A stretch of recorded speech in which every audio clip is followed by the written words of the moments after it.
Kind of cool. Yeah. It's like all shaggy. What cigar? The line has to be drawn somewhere.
it's been a long time. Introduce myself. My name's Jeff. Here. Been a while. Man, there is so much to cover. I love this section. It is a part of the Bible that is so unique, so different than the rest of the books of the Bible that we cover, and a unique approach. How do we glean the most out of it? If you pick up one of these books and try to read it the way that you would Genesis or the way you would Ephesians, it's going to be a challenge. So hopefully you'll feel like you've got just a couple of more handles, maybe a couple more tools in the toolbox to help you as you continue on your journey and read these books, that you will be mining the truths from these books for a long time.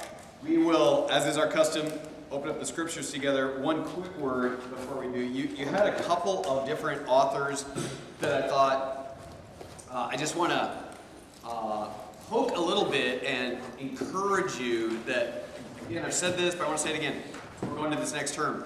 If you read anything along the way that either doesn't make sense, you just don't understand what the author is saying, or you understand exactly what the author is saying and you take issue with it, either way, or the third option, if you find something that is just so eye-popping, just so lands in your life, please, please, please put a little, look at my books. I've got little flags and, junk and then highlights, and then I think, oh, those are getting lost. I'll switch to red. Oh, now I'll go to highlighter. So whatever it would take to remind you that when we come in the room, you could either highlight something that really leapt off the page to you, or ask that question that if it has not yet occurred to one of the other students, one of the other readers of that might help them to bring more clarity, even if it didn't, strike a nerve or whatever. So please, please, please make this interactive, because, so for instance, I was just going to point out a couple of them, like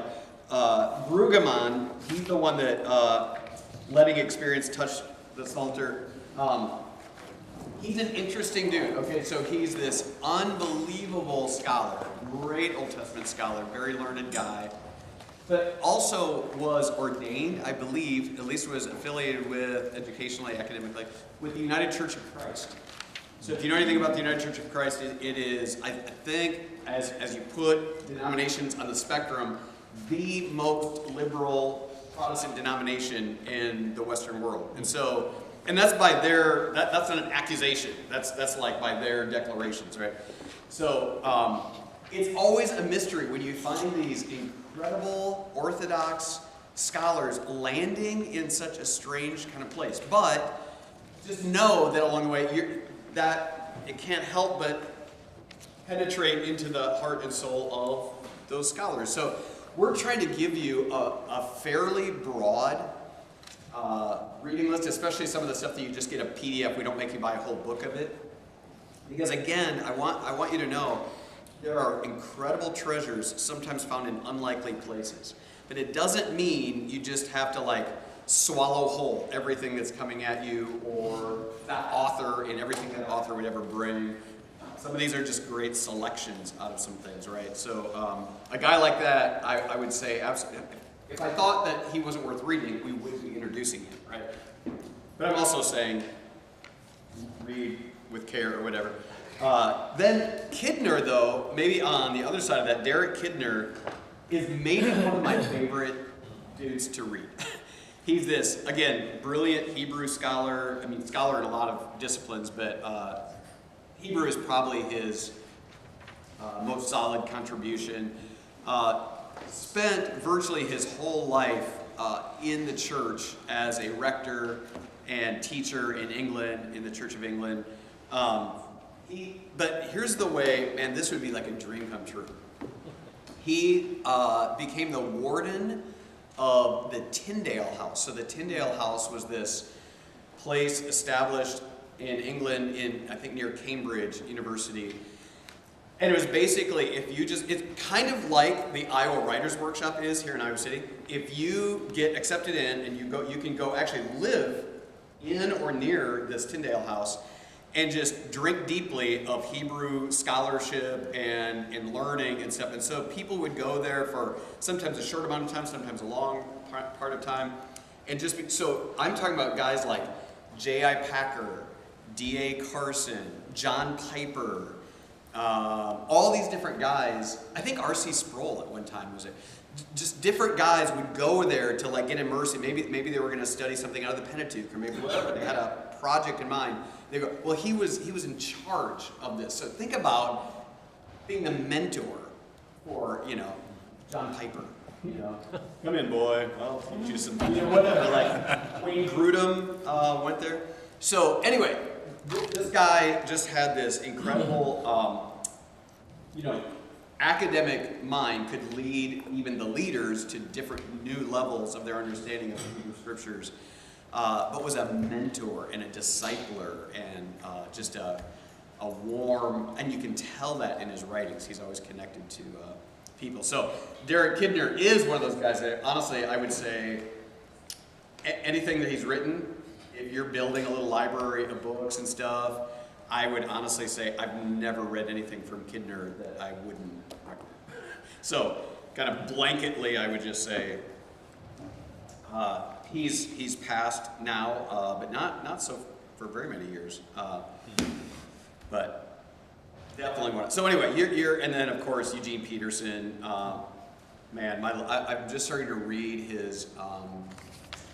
What do you call it when you tell a guy you can write a biography on me?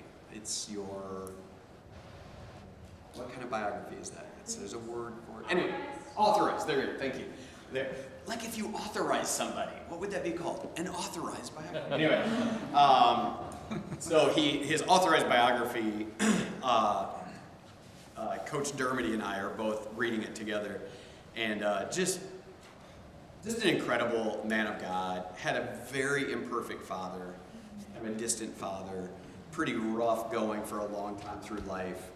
But man, what a contribution he's going to make in your soul. So Eugene Peterson. So anyway, those are some of the ones that you've been reading coming into tonight, and sometimes it's good to get a little bit of backdrop on who these guys are. Appreciate a little bit more good word too.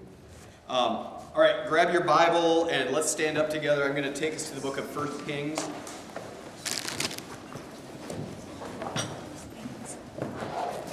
So, quite a bit of the pages of the Bible that we're going to be considering were authored or connected to some degree to Solomon. And I've probably already talked about this passage, but it bears repeating.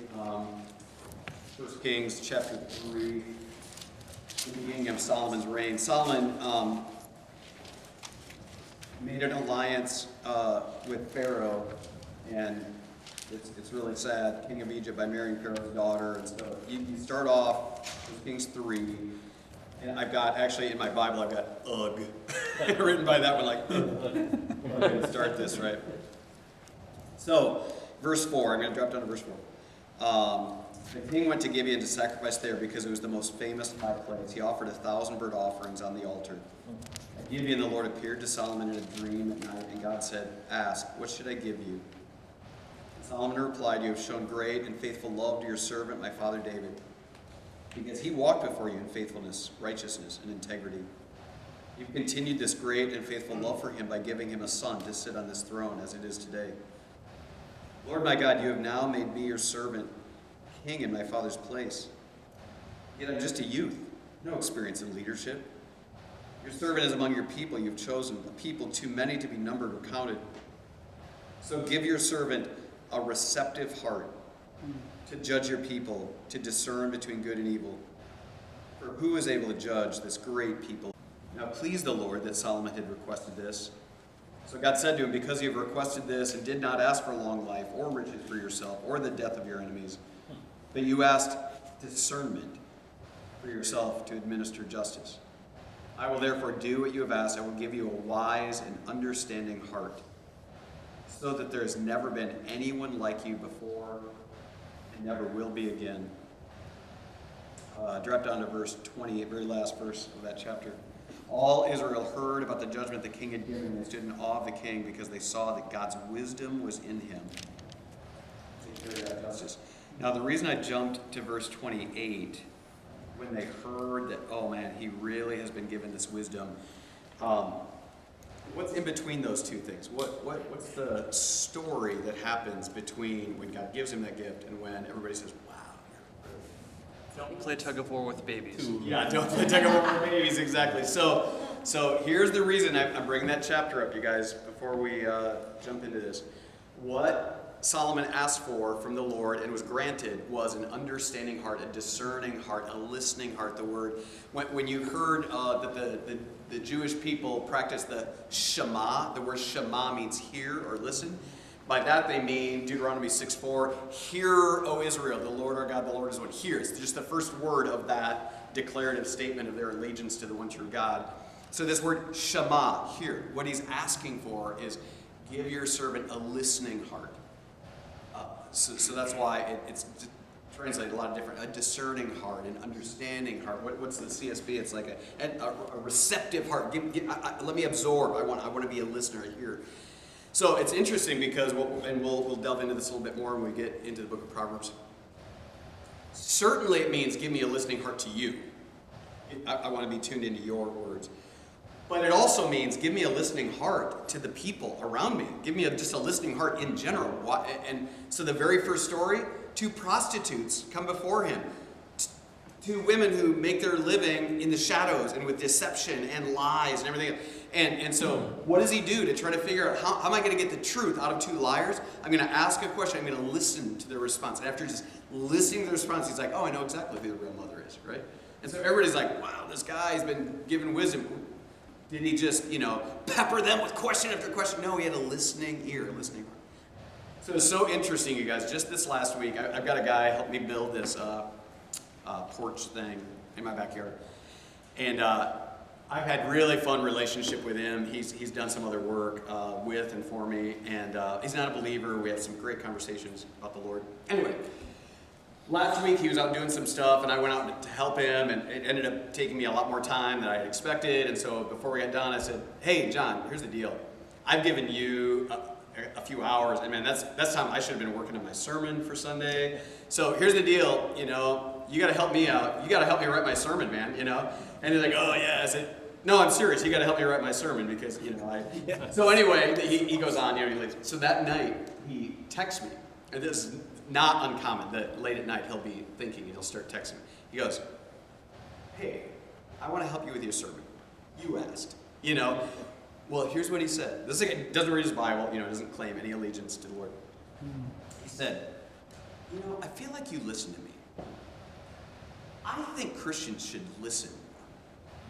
I feel like that's something Jesus would tell them to do. Like he doesn't know at all, right? He goes, I just feel like this world would be a better place if we could all just be better listeners. And he goes on this little riff about listening, And I'm just beaming because I'm like, you have no idea how biblical you are right now. You know what I mean? So he came over, so I got in this really fun, texting back and forth with him. So the next day I said, John, I want to keep that conversation going in real time now. That was a fun text thread, but can we talk about that? Because, so I told him this story, you know what I mean? And then I said, man, and this is the Jesus way. I said, John, you've probably heard the story of the woman at the well. Jesus listened to her. He figured out where she was at. Now, he's the God of the universe, but he demonstrated all of us what it means. No matter who you are, it doesn't matter if you're a prostitute, if you're the woman at the well, or if you're a great scholar. It doesn't matter. Your ear is to tune in and respectfully listen and look at the wisdom that's given. So I, told him about Jesus again because of that. So I'm just saying, you guys, even my unbelieving friend is calling out for Christians to be better listeners. Amen. You know what I mean? Like, it really struck me again. I'm like, oh, even tonight, would God help us not just to, again, think of this as a scholarly thing. We're going to learn the theme of Proverbs. But we're going to go out and think, okay, what should that look like as I step into my world? What should this look like when I step into my workplace, my family, whatever?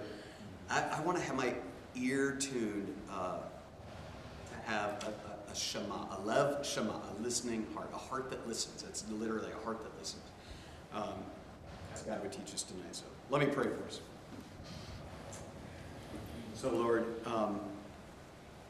please do help us, Lord. we just tune our ears to so many things that intrigue us, and we like listening to this or that. We like listening to our own voices. The most natural thing in the world is to listen to all that cacophony of voices around us, and suddenly yours becomes very dim, and we kind of just, I don't know, it gets erased out of our ears. Lord, what we're asking for, would you give our prayer, Lord, we're going to follow Solomon's, like, we're praying, God, would you give us listening hearts? We want to hear from you tonight. And then as we go from this place, we want that pattern to keep going where we are listening to you first and foremost above all else, but then we also want to have our ears tuned to the people around us. Not so much that we can speak and speak over them and speak louder than them, but that we can actually listen to them and then speak truth, gentle but solid convictional truth back. So we love you, and we're grateful, Lord, that you have a store of wisdom for us if we would just be quiet long enough and tune our hearts to listen long enough. You have great things for us. And so we are eager for you to speak, and we'll listen. In Christ's name. Amen. All right, go ahead and proceed, and quote.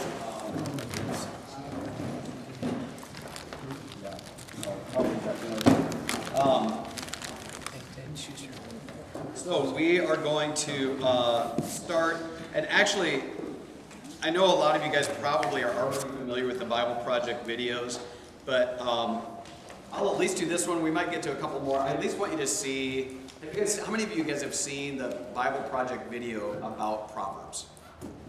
A couple of you? Okay, for the right few of you, a handful of you. But I just, it's only like 5 minutes, so I want to start with this, and then we'll jump to it. There are 3 books in the Bible that have come to be called wisdom literature: Proverbs, Ecclesiastes, and Job. And all these books are addressing the same set of questions. What kind of world do we live in? And what does it look like to live well in this world? So how to be good at life? Yeah. So each of these books tackles these questions from a unique perspective. And it's important to understand all of them to get a fully different perspective on good life. So as a thought experiment, you could actually imagine each of these books as a person. So Proverbs would be like this brilliant young teacher. And Ecclesiastes is the sharp, middle-aged critic. And Job would be this weathered old man who's seen a lot in his day. We're going to start by meeting the book of Proverbs, the brilliant young teacher. And she's not just smart, she's smart about everything: work, relationships, sex, spirituality. She has incredible insights, things you wouldn't see on your own. Yeah, she would be the perfect friend to have around when you need really specific advice. So what makes her so smart? Well, Proverbs can see things that most people don't see. She believes that there's an invisible creative force in the universe that can guide people in how they should live. And you can't see it, just like you can't see gravity, but it affects everything we do. So what's this force? Well, in Hebrew, it's called chokhmah. And it usually gets translated into English as wisdom. It's an attribute of God that God used to create the world. And chokhmah has been woven into the fabric of things and how they work. So wherever people are making good or just or wise decisions, they're tapping into chokhmah. And whenever someone's making a bad decision, they're working against Chokhmah. Right, or as it says in Proverbs chapter 1, the waywardness of fools will destroy them, but the one who listens to wisdom lives in security. So it's like a moral law of the universe. Yeah, it's a cause-effect pattern that no one can escape. And Proverbs personifies all of this as a woman. Yeah, Lady Wisdom. Right, and she roams around the earth, calling out, making herself available to anyone who's willing to listen to her. Which leads to the second thing Proverbs believes, that anyone can access and interact with wisdom and use it to make a beautiful life for yourself and for others. You can create with it like a designer. Yes, in fact, chokhmah in Hebrew isn't simply intellectual knowledge.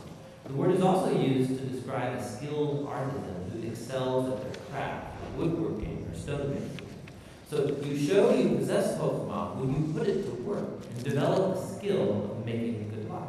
Okay, that makes sense. So let's do this. Let's go find some wisdom. But before you do, Proverbs has one more really important thing to consider. Chokhmah isn't some impersonal force. It's an attribute of God himself. And so in Hebrew thought, your journey to becoming wise has has to begin with what Proverbs calls the fear of the Lord. It's this healthy respect for God's definition of good and evil. And true wisdom means learning those boundary lines and not crossing them. Now, all those ideas you just unpacked are in chapters 1 through 9 in Proverbs. But when I think of the book of Proverbs, I think of the collection of sayings, the Proverbs themselves. Tell me about those. Yeah, those are what you find in chapters 10 on to the end of the book. It's a collection of hundreds and hundreds of proverbs about any and all aspects of life. And Chokhmah gets applied to them, resulting in this wise guidance to help you find a path towards success, no matter what you do. If I design my life with these sayings, life is going to be good. Yeah, or as Proverbs puts it, it'll give health to your bones, prosperity, a long, rich life. Which is a really big claim. But you can see, it's often the case. Wise people, they tend to do better. Things usually work out well for them in life. And so that is the promise and the wisdom of the book of Proverbs. The book of Proverbs is really beautiful. But if we take a step back, some people would argue it's a little too simplistic. Because sometimes horrible things happen to really wise people, and sometimes foolish people get rewarded. It doesn't always work the way we think it should work. That's right. Which is why we need to go and listen to our next wise friend, Ecclesiastes.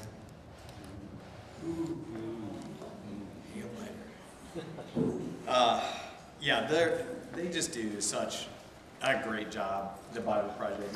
I found so many helpful things. No matter how many times I read all these guys, they have a way of succinctly bringing together, and especially graphically, visually, so many themes and stuff. So hopefully you'll continue to use those. Okay, in our notes, I've got a handful of things here, like just pointing out that wisdom is often, not always in the book of Proverbs, but often personified, and when it is personified in a female voice. So if you go to chapter 1 of Proverbs, and I think the first occurrence of it is right there in the first chapter, verse 20.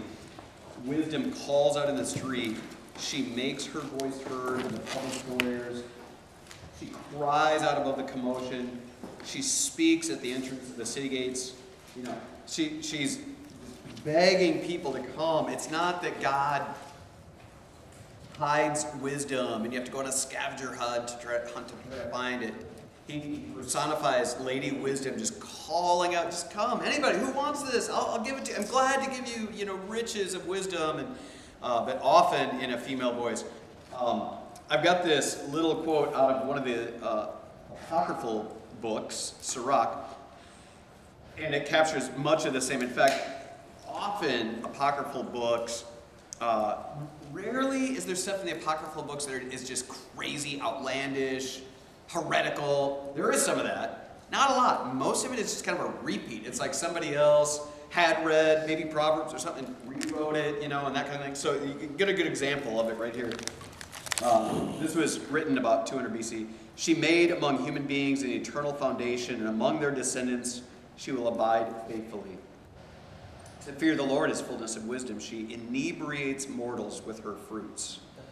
Isn't that a great way to... She fills their whole house with desirable goods and their storehouses with her produce. Fear of the Lord is a crown of wisdom, making peace and perfect health to flourish. She rained down knowledge and discerning comprehension. She heightened the glory of those who held her fast. To fear the Lord is the root of wisdom, and her branches are long life. So along the way, I drop different things like this intentionally this time for this, just to give a teaching moment to say, some of you had a Catholic background, you're familiar with these apocryphal books. I want to just say a quick word, and then we're just going to move on back into the Bible. But many of the apocryphal books were actually not even written with the intention of being included in the Bible. They were teachers that took the Bible and kind of regurgitated it or made it, their own version of it, whatever. But along the way, some people were like, oh man, that sounds really biblical kind of a thing. And so they'd kind of insert it. Often you would find Bibles, if you go back as they were archaeologically found, sometimes with very intentionally these apocryphal books stuck in the back, meaning, I think this is really good. I'm just going to make it like a footnote or endnote or that kind of thing, you know. So it seemed often, at least, that God's people had an awareness that they weren't quite the same as the Bible, but then over generations, this is how it works. You know, all of a sudden, especially with the Roman Catholic Church, they just got inserted in, especially with just a couple of those books that back up things like purgatory and a couple things. So there are definitely erroneous teachings in there, but often they're kind of just inconsequential repeat stuff, as is this one right here. So don't freak out too much. If, in other words, I'm telling you, if you're talking to a Roman Catholic about the things of the scriptures, I'm not afraid of those extra books, right? I don't kind of take the mystique and mystery off those a little bit. And they've each got a little bit of their story of their own. Anyway, that's why. Then I just wanted to point out one other little teaching moment. So the Septuagint, which is represented with the capital L and then two X's, the reason for that, if you look below, that LXX is the Greek translation of the Hebrew Old Testament. That LXX is actually the number 70, and all that means is there were 70 scholars that went to work to make that, to accomplish that. So that's why it's called the Septuagint, the 70 that put it together. So for the longest time, a Greek-speaking world lost access to the Hebrew Old Testament because of the language barrier. So that was an attempt to bring the Old Testament into a Greek-speaking world. And then the Vulgate, the Latin Vulgate, was the Latin translation of the Bible by Jerome in the 4th century AD, because Latin became, at least at the scholarly level, the shared universal language across so many different nations and kingdoms. And so you just see this impulse, right, to let the Bible be spoken in the language of the people. How can we use, so this idea of translating work, you know, has been going on for centuries, and we're grateful for it, and now we've got so many different English translations available. But if you ever see in footnotes or endnotes or whatever, something about the LXS, that's the Septuagint, or the Vulgate, that's what that is. Last thing before we dig back into the actual book, I just want one other book that I wanted to point out. I've got it written there, a great resource, Charles Bridges' book on Proverbs. There's not a ton of commentaries actually on the book of Proverbs, which is interesting. But Charles Bridges, this is an old book, but it's so rich, so good. I consider him like a Spurgeon kind of character. Anyway, if you're looking for really good commentary on Proverbs, he was a pastor. I love that I've got it written there, lived in a village of about 600 people for 25 years.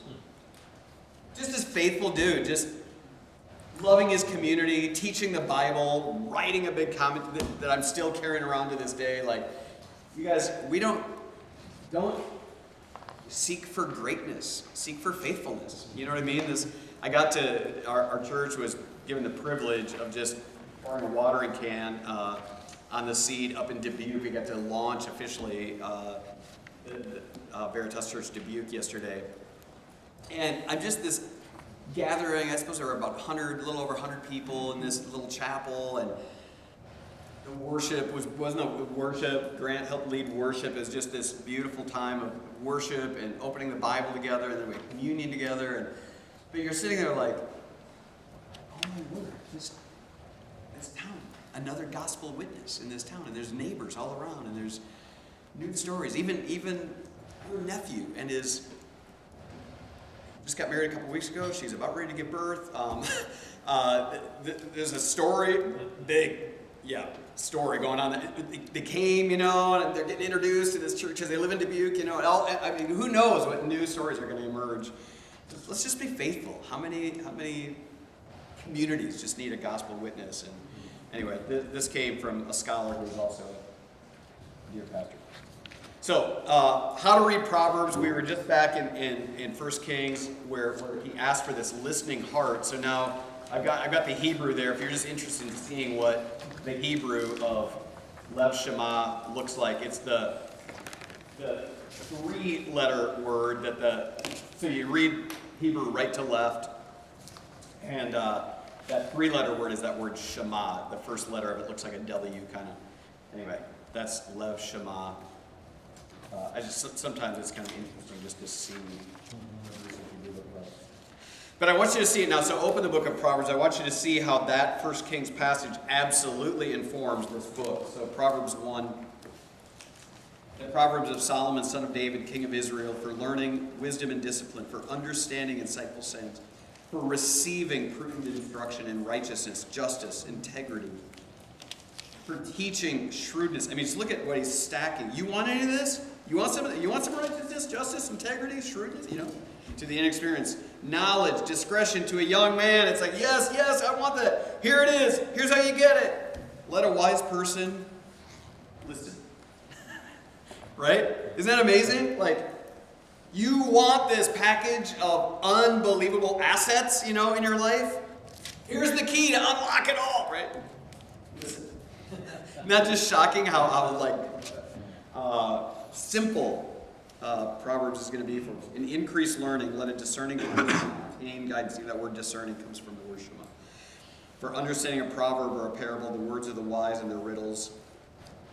And then here's this duality. The fear of the Lord is the beginning of knowledge. Fools despise wisdom and discipline. So that's where he's first going to be talking about training your ear. The Lord. That's got to be foundational. Listen to the Lord. Fear the Lord. But then look at verse 8.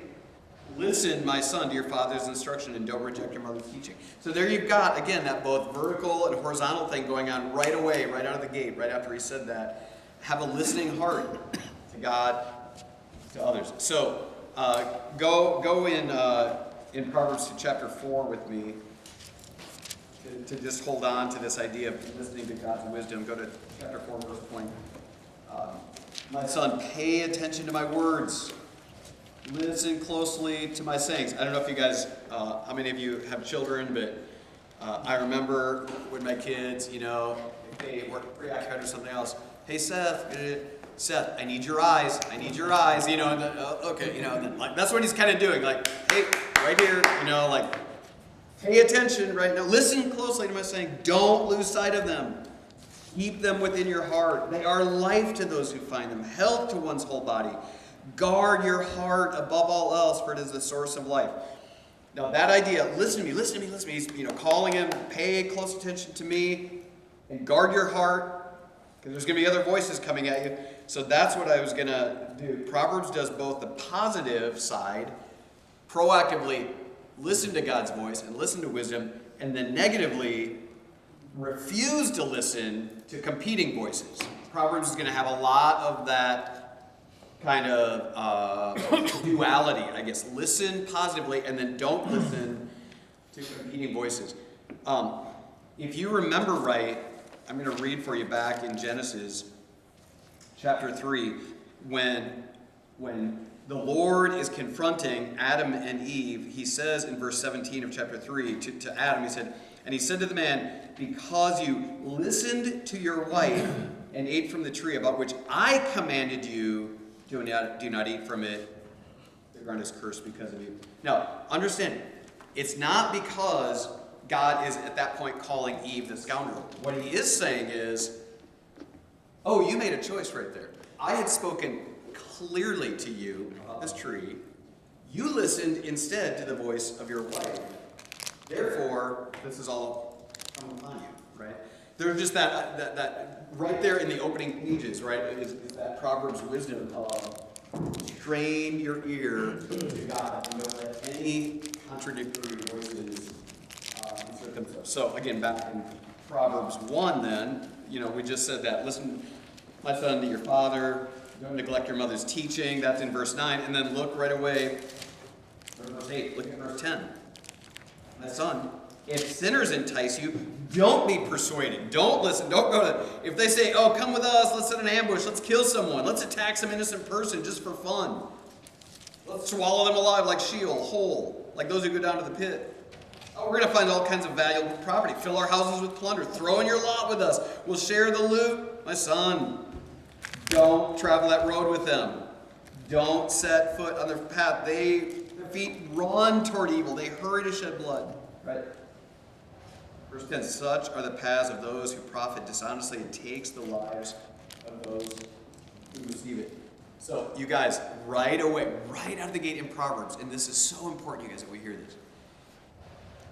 It's not just that we have to learn to listen to God. We have to learn how to not listen to other voices. It is just as valuable. How to discern, right? That's why often this word is given in English. Discernment. Wait a minute. That doesn't sound right. What's coming at me, that doesn't sound like what God said. That sounds like something different, right? So I've got this quote from The Inner Ring by C.S. Lewis. It's actually this short little lecture that he did. I love this thing that we have because it's clinical in us to listen to the voices. Here's what he says. I believe that in all men's lives at certain periods, in many men's lives at all periods, between infancy and extreme old age, one of the most dominant elements is the desire to be inside the local ring and the terror of being left outside. Now, hit pause there for a second. Don't keep reading. Just because I understand the reason I picked this reading here with Proverbs. What he's saying is, all of a sudden, you got a bunch of friends saying, come on, we're all going down here. Get in the inner ring, right? The whole idea is, no matter what they're about to do, as scandalous as it might be, you want to be among the crowd. You got to be in the mob. You got to be in that inner ring. That's what Lewis is going to be talking about. That and come with us, right? It goes into the plural right away. Okay, so look back at Lewis. My main purpose in this address is simply to convince you that this desire is one of the great permanent mainsprings of human action. It is one of the factors which go to make up the world as we know it. This whole pell-mell of struggle, competition, confusion, graft, disappointment, and advertisement. Guys, this was written in like the early 50s. If only we could add Instagram, Facebook, whatever. Like, you talk about inner rings. We've got inner rings that are so tight and so defined, and to get in that mob of inner ringdom, Lewis, you had no idea what was coming down the pipeline. Right? And if it is one of the permanent mainsprings, then you may be quite sure of this. Listen up, guys. Unless you take measures to prevent it, this desire is going to be one of the chief motives of your life. From the first day on which you enter your profession until the day when you are too old to care. That will be the natural thing. The life that will come to you of its own accord. Any other kind of life, if you lead it, will be the result of conscious, continuous effort. Like, here's the thing. You're getting pulled. Here, culture has a stream, and there's a current, and you're going moving against. The only way you're going to not do that is to paddle. You know what I'm saying? Like, just let go, and this is what happens. This is the natural impulse, right? If you do nothing about it, if you drift with the stream, you will, in fact, be an inner ringer. I don't say you'll be a successful one, that's as maybe. But whether by pining and moping outside rings that you can never enter, or by passing triumphantly further and further in, one way or the other, you will be that kind of man. I just think, nailed it. And I think that comes right out of Proverbs 1. All these competing voices. I'm in here. You know what we think? This is what we believe, right? And you just get, I want to be part of that club. I want to be in the inner ring. I want to be known by that group, And therefore, we tune out God's voice and tune in to these dominant voices, Proverbs 1 voices. And it takes us to a terrible end. Okay, I'm going to let you have just a little bit of table time, but I just want to point out, here are some of the other voices that come through Proverbs 5, 1-3 is the seducer. My son, pay attention to my wisdom, listen closely to my understanding, right? Because there's this forbidden woman, and she drips honey with her words. Her words are smoother than oil, right? So there's several, chapter 7, the most famous one probably, but the seducer. Be careful, listen to my voice, listen to me, pay attention, he said. Other words are going to come at you, and they're going to sound not devilish, they're going to sound as smooth and as drips of honey. Go to chapter 15, verse 22. Plans fail when there is no counsel, but with many advisors they succeed. The voice of self over wise advisors, right? Don't listen to yourself, listen to other people. Other people, there's a lot of smart out there. Go find it. It's not in you. Right? Go be a listener. Get help from other people. Don't just listen to your own advice. And then I had the fill in the blank. There's the voice of laziness, the voice of wine, the voice of money. Can you think of others? There's a lot of different voices through the book of Proverbs, just compelling people. Let's go to Proverbs 31, though, because I do want you to see this.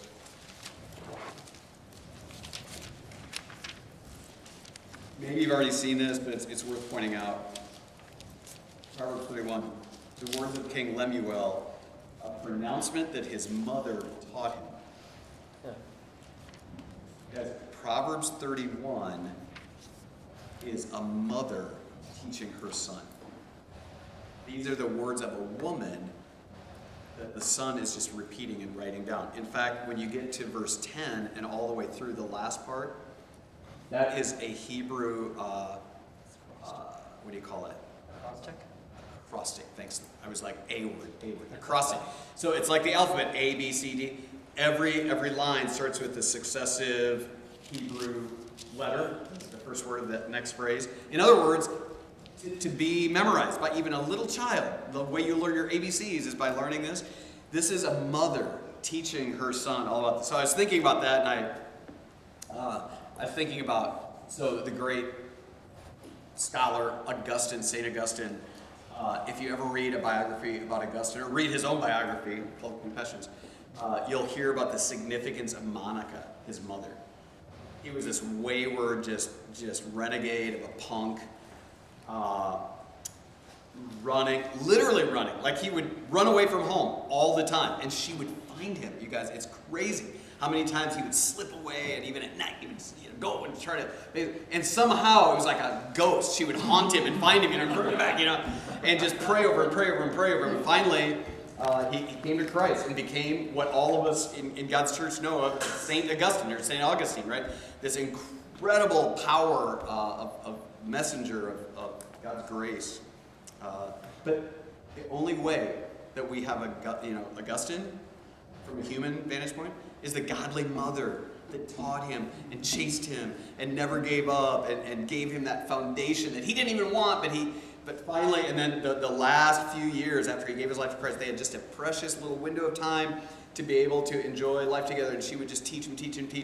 And then as they were making their way to North Africa to go back where he would end up in modern-day Tunisia, he was they're African, she died. She passed away. But the foundation of her life, entering him into what he would become, was all because of the mother that taught him and refused to give up on him. And it's just a beautiful, beautiful story of wisdom coming through a godly mom. Okay, at your table, and seriously, I'm only going to give you, for time's sake, it's kind of cheating, but I'm going to give you 7 minutes. But what do you learn about either God or anthropology, mankind, from Proverbs? And you don't even necessarily have to give me the exact chapter and verse, but at your table, just talk about that. When you come away from that, what is the theology proper? What do you learn about God? And what do you learn about humanity, about mankind, about you and me, from the book of Proverbs when you just read it? Talk about that at your tables for a little bit. Get used to this new cohort of yours, and I'll play together. God and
It seems like All right, guys, time to take a quick moment to close up your books. This is like what Alyssa has called a friendly quiz. It's a friendly quiz. So you can immediately put a big smile on your face. I'll be more specific. start chanting. This is That's my kind of friendly quiz. New set of stone. I get nervous about it. Honestly, I actually get pretty excited about quizzes.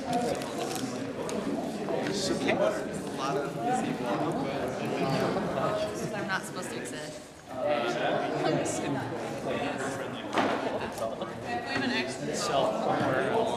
We need more. Nice. Here you go. You're welcome. yeah.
We gave you like 1 minute.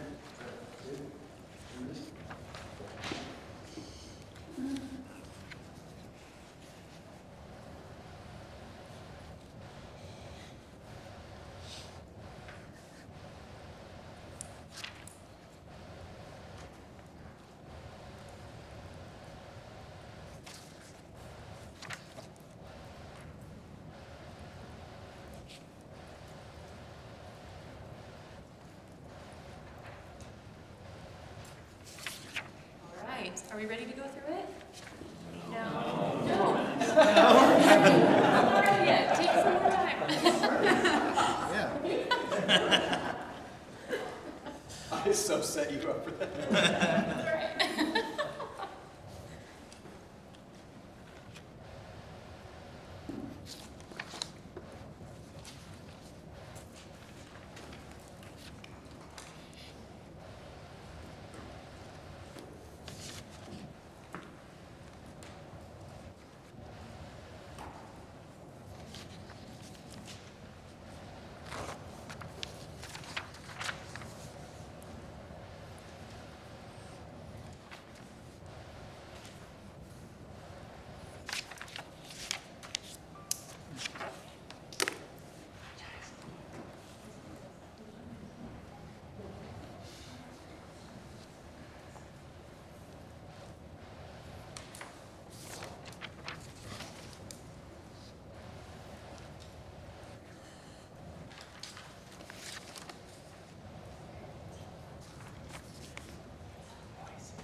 scared to ask.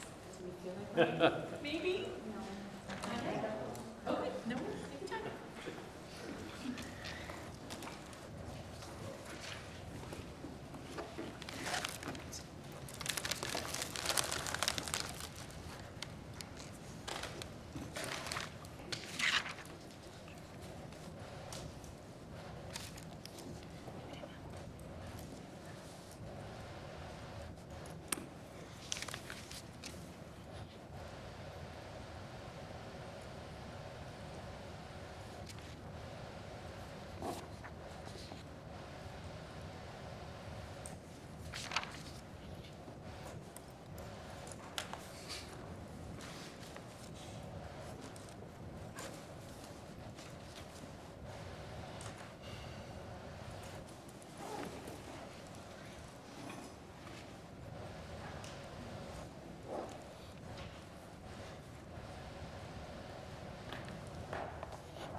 Sorry to rush you guys, I didn't mean to. Okay, to be fair, I was telling Jeff, writing quiz questions is way harder than I thought. I have been so blessed in my life by like great quiz writers, and then when it's in my hand, I feel like it's really hard. So I actually do want your guys' feedback. We want to be challenging, but we also want to be fair. And so if it's not, please tell me. It's my first time. But let's go through it. 1 and 2, pretty self-explanatory. Number 3, Peterson's extravagant claim is that the songs are what? Necessary. Yes. Yep. Number 4, Bartholomew and Goheen write, the last of the judges is Samson, an image of what Israel herself has become. How does the story of Samson mirror that of Israel?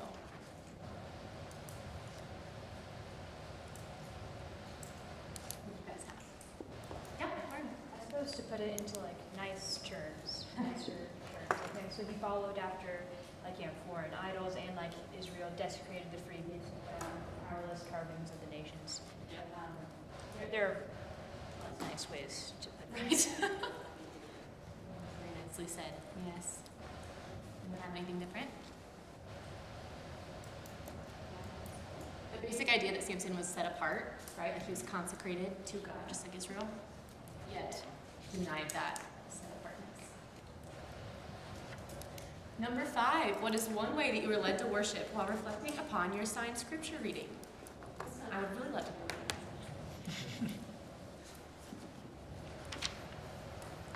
Just in God's grandness, he displayed it in his response to Job. Also felt really bad for Job, and having to deal with God's response to him mostly. Yeah.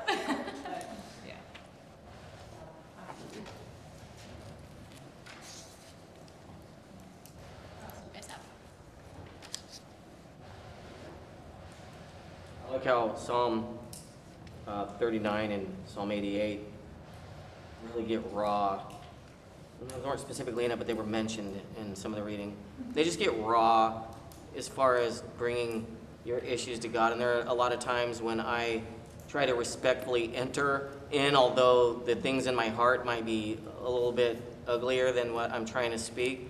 But he already knows that. And it was just refreshing to know that, you know, we can just get real and ridiculous with God, and even if we just sound terrible. Because I am a terrible human anyway. So.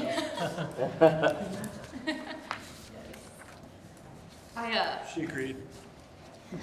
Oh, no, we all, that wasn't. I was saying, this morning, it's not in your readings, but I was reading through Psalm 42. It's so good, it's meaty. But it's also like, kind of an example of that, right? Of how, yeah, it says like my tears have been my food day and night. Like it's actually just this like unfiltered picture of grief. But then you see the psalmist say like, hope in God, my salvation in my God. And so it's this freedom to be honest, but it's also proclamation of truth. Sweet. One more maybe?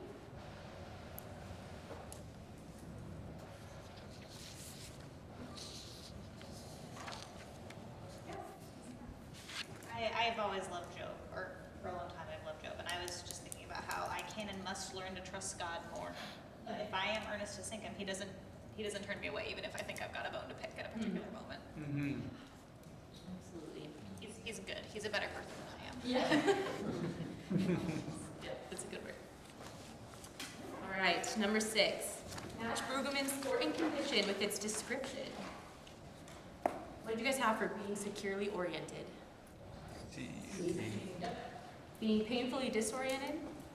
A. Yep, and being surprisingly reoriented. B. Nice. Credit only, number 7. Once we have adjusted our focus onto God rather than Job and understand the basic nature of the accusations that are being made concerning God's policies, we can begin to see that blank is more under consideration than is Sept. Justice. What does it say? Righteousness? Anyone say that? Yep. Righteousness. You got it. So then the second word is righteous. Why is Job righteous? Not why is Job suffering? Number 8. Peterson referred to... Half on that. What did you say? You get half credit on that. What? God and then righteous.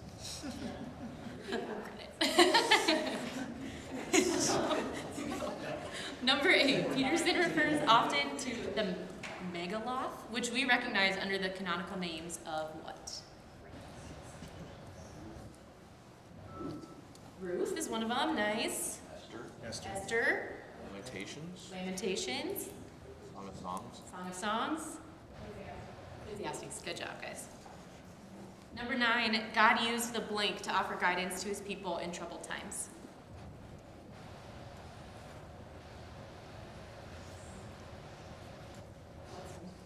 Prophets. Whoever said that. Yes, nice. Okay, this one was maybe tricky. The bonus.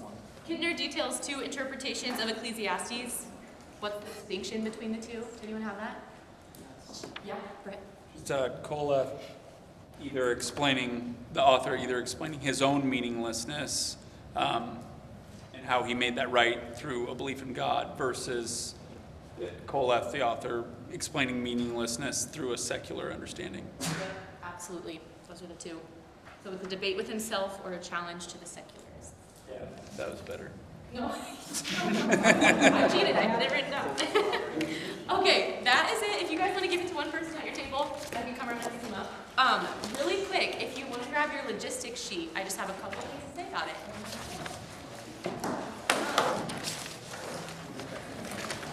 It is pretty standard. It probably, if you read through it, you'll recognize a lot of it. That's why. The one thing I wanted to point out was this second section. We made an adjustment to the reading plan for the next seminar. So for session 9, all students were originally assigned to read Ra, the funeral dirge. We decided to take that out of the reading. So you're still welcome to read it, but you're not responsible to discuss it in class. Instead, for foundation students, we do ask that you read the McLaughlin PDF and the KPIC PDF. They're both awesome. So I think you will enjoy reading them, but just wanted to give you a heads up that that has changed. And then the back page is really for credit students. It just talks about the percentage breakdown of your grades for term 2. It's got some final assignment deadlines. One thing that's different is that in term 1, everything was due on the same day. And in term 2, we split it up into 2 days. So for credit students, we'll have a few BLPs due on this day, the rest of them due on the final date. So if you guys have any questions, stop by my desk. Good job. Also, tell me what you thought about the quiz when you come by. So, I really do want to know. I think, was it friendly enough? Friendly enough quiz? Maybe? Oh, gosh, I don't know. It says I remember some of the things. Thank you so much. Imagine the place on the page. Take your tea up there. Was that mine? I couldn't remember which one was which. I think I kept mine with me, so I think that's yours. Like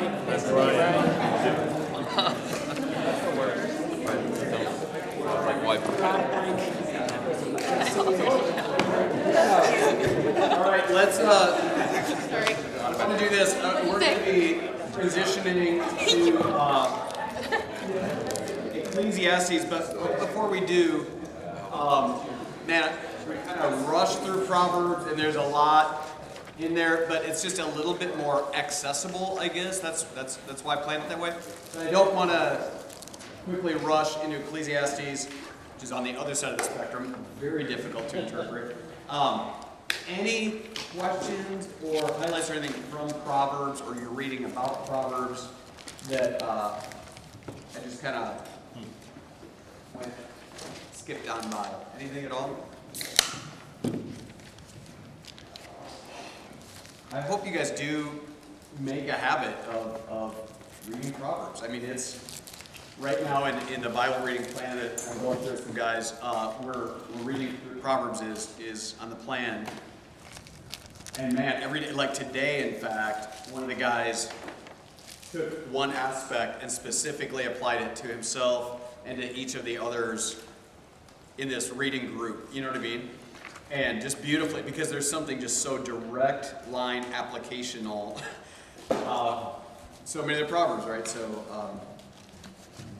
again, it's a lot more accessible. So hopefully you got some good handles on it. Again, great commentary for those that just want to take another deep dive. But it's not like he's going to unpack some mystical thing. It's just maybe helping to broaden the understanding of what's already there. All right, then let's do this. Let's go to Ecclesiastes, and I want to start by just reading the first verses of Ecclesiastes. So I can't remember if Kinder or somebody talking about this, but even the name of the book, Ecclesiastes, it was somewhere, I think, in your readings. If not, I'm going to say it right now. That's just the Latin translation of the Greek word that translated the Hebrew word holeth. Okay, so that whole idea of teacher, that's just been translated from language to language to language to language, and ended up in our language, Ecclesiastes, but it's teacher. That's what it means. So kind of interesting how language does it. You know, I was, for the opening message at Veritas Dubuque, I decided to go on this little riff about convocation, the word convocation, because they just had the University of Dubuque convocation, and we were laughing. I ended up getting, actually, Rebecca to speak at their convocation, because, anyway, too long of a story. Rebecca taught at the convocation. But we're laughing because we're like, what's a convocation? I don't even know what a convocation is, you know. So then Mark goes on this thing, he goes, oh, convocation, from the Latin voice. It means to summon, to call. And I'm like, you know that? Are you serious right now? Totally spot on, you know. So then, of course I'm checking on it. So I go to dictionary.com, and that's exactly what it means, to summons, you know, to call out and to summons people. But get this, it is actually the Latin word that translates the Greek word ecclesia, the church. Isn't that cool? The calling out, you know, the church is called out ones. So it made it so fun to be able to say, oh no, this is actually the true convocation, the calling of God's church together. And in fact, calling them together for the very first time so that you can go call it. Anyway, it's just fun how language does it. You know, how it gets passed, and we end up with a word that means almost nothing to us in English, but that's how it came to us 4 languages back. So let me start off. The words of the teacher, son of David, king in Jerusalem. Absolute futility, says the teacher. Absolute futility. Everything is futile. What does a person gain for all his efforts that he labors at under the sun? A generation goes, a generation comes, but the earth remains forever. The sun rises, the sun sets, panting, returns to the place where it rises.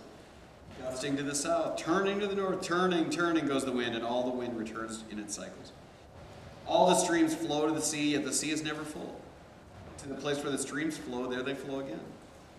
Things are wearisome, more than anyone can say. The eye is not satisfied by seeing, or the ear filled with hearing. What has been what has been is what will be, and what has been done will be done. There's nothing new under the sun. Can one say about anything, oh look, this is new? It already existed in the ages before us. There is no remembrance of those who came before, and those who will come after, there will be no remembrance by those who follow. So that's the happy, cheerful way this book is introduced to us.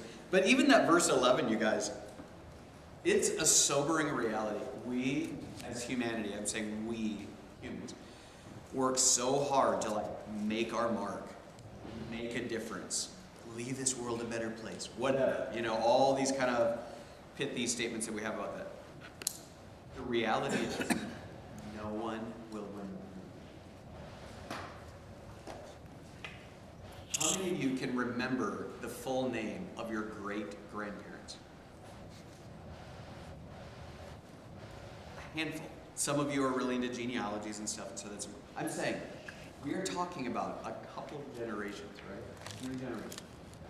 We can't even remember their name, well alone what they did or what they left. That's what he's trying to say in that last verse. You come on this earth and you leave, and get over it. Nobody cares. Nobody's going to remember. It's just such a brutal slap in the face, this opening chapter, but he's doing that very intentionally, trying to grab us with his, it depends. Either cynicism or actually, and Kidner kind of dances around about this, kind of awaken, we'll talk about this because we're going to get to the end of the book, awaken the generation that's just emerging as he's an older guy to say, embrace that now. Embrace that now. It will change the way you live out your mortal life. So we're going to talk a little about that. But I think I'm going to show the Bible Project one. Maybe this will be the last one we watch, but they do a pretty good job of Ecclesiastes. So Alyssa, do you want to throw on the Bible Project Ecclesiastes one? Oh, that one. There we go. We're exploring 3 books in the Bible known as the wisdom literature: Proverbs, Ecclesiastes, and Job. And they're all asking the question, what does it mean to live well in this world? So we looked at Proverbs, who you could think of as a bright young teacher. She's all about pursuing wisdom, an attribute of God that's woven into reality. And she's optimistic that if you use wisdom, you will build a successful life. But then we come to Ecclesiastes, who's more like this sharp, middle-aged critic. And he says, you think using wisdom will bring you success. You better think again, because life here under the sun is meaningless. Another phrase he uses a lot in this book. But to understand this book, we have to realize first that we're hearing 2 voices. So first there's the teacher, and we've been calling him the critic. He's the main voice in the book. But he is introduced to us by another figure, the author. And he's the one who's collected the critic's words, and then at the end of the book summarizes everything and gets the final word. So why does the author want us to hear from the critic? Well, he wants to turn your view of the world upside down, and he's going to let the critic explore 3 really disturbing things about the world. And we should warn you, these are pretty intense. Yeah. So the first is the march of time, or as the critic says, generations come and generations go, but the earth, it's been here long before us, and will be long after. No one remembers people from long ago, and all the people yet to come, they too will be forgotten by those who come after them. So on a cosmic scale, you and I, we are just a blip. Stars are born, and then they die and form planets which orbit new stars, and those planets, they change over time, and eventually. And amidst this cosmic backdrop, my entire existence is like a blink in time. Which leads to the critic's second disturbing observation, that we are all going to die. Humans face the same fate as the animals: death. All people, the righteous and the wicked, the good and the bad, those who offer sacrifices to God and those who do not. They all share the same destiny. All this activity and madness, then we all join the dead. Man, this book is depressing. And so is the final disturbing thing for the critic, and that is life's random nature. So in Proverbs, life isn't random. There's a clear cause and effect relationship between doing the right thing and being rewarded. But the fact is that life doesn't always work that way. The critic has observed a glitch in the system. He calls it chance, or in his words, The race doesn't always go to the swift, or the battle to the strong, nor does food always come to the wise, or wealth to the brilliant, or favor to the educated. Time and chance happen to them all. so his point is that you can't really control anything in life. It's just way too unpredictable. So if I want to master life, Then you're setting yourself up for a fall. Now, throughout the book, the critic uses a metaphor to tie together all of these disturbing ideas. Nearly 40 times he says that everything in life is heaven. It's a Hebrew word that means smoke or vapor. Like smoke, life is beautiful and mysterious. it takes one shape, and before you know it, it takes a new shape. And smoke looks solid, but try and grab it, it'll slip right through your fingers. And when you're stuck in the thick of it, like fog, it's impossible to see clearly. Now, our modern translations have lost the metaphor, and they usually translate pebble as meaningless. But if you read closely, the critic isn't saying that life has no meaning, but rather that its meaning is never clear.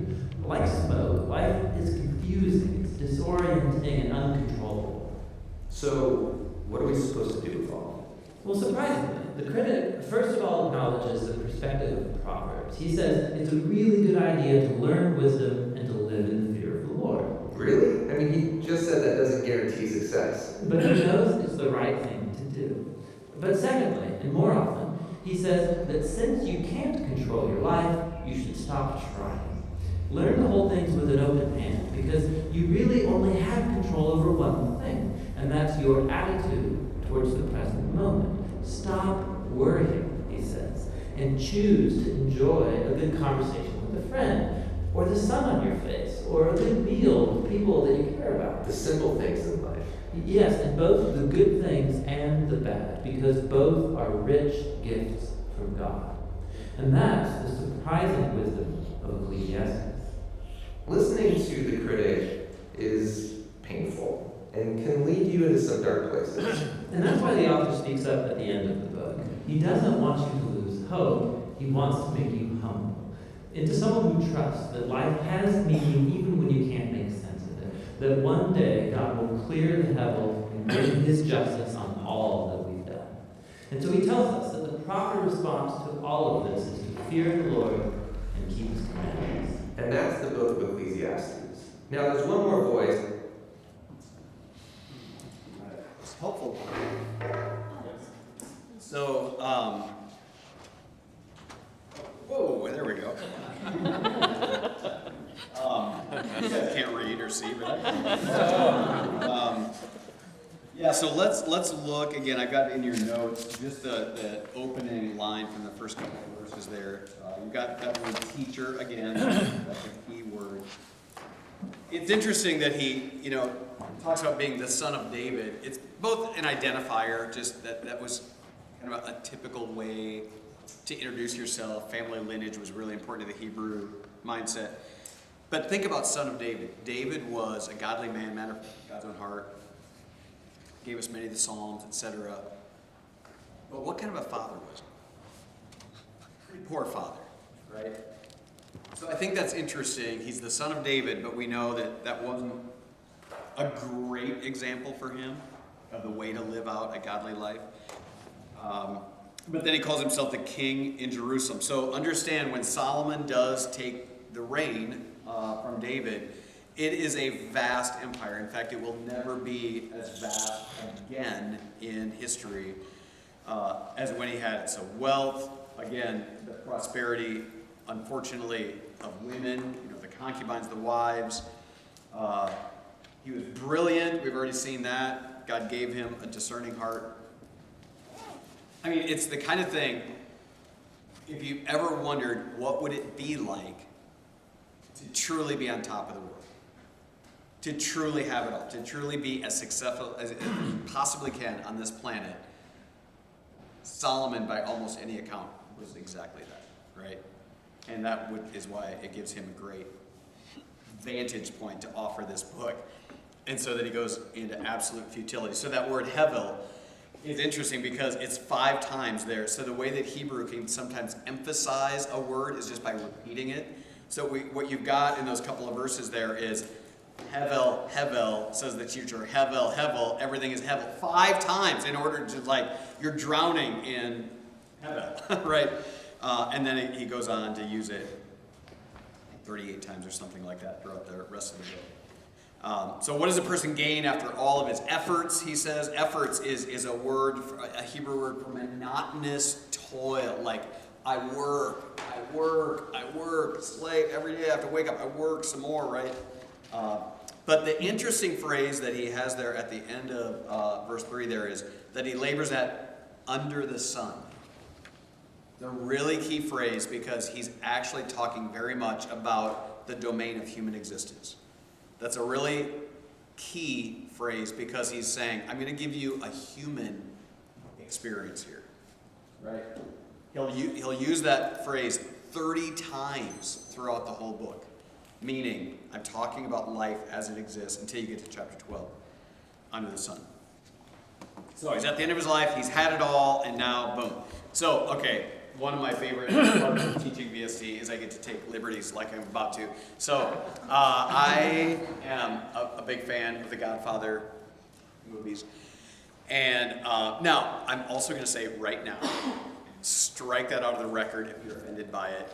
I'm not promoting them because they're pretty brutal. Okay, so I'm just going to say right now, don't watch those movies Rocks on board. and then blame me. Okay, so anyway, I'm a big fan. Because of this, actually, this very thing I'm going to show you. So, if you have not watched the 3 movies, I'm about to show you the final scene of the last movie. So, you're going to have to live with that. You've had so much time. It's not me, it's you. But, at the end, Michael Corleone has basically, from the first movie through, been kind of forced into this position of the head of the family. If you know the basic story, it's a mob, it's mafia. And he didn't even want to be in the family, didn't kind of despise it all, but through a series of circumstances, ends up being that. So once he is at the head, now it's on him to protect. And the most important thing in all mafia is family. So the most important thing to him, throughout, he's just, whatever else he has to do, he becomes a terrible person, but he's there to protect his family, right? So you go through 3 just gruesome movies of this guy just trying to get to the top. Every other family has got to be crushed because mine has to emerge, right? So it's in Ecclesiastes.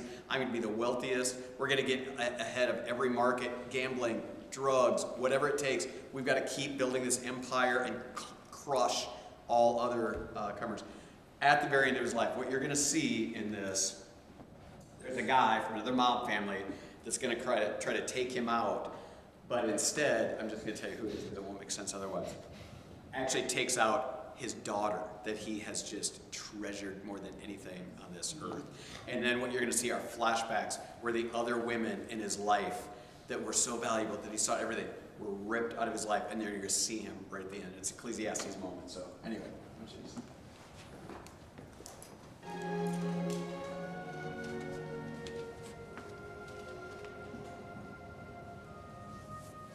that's a familiar scene.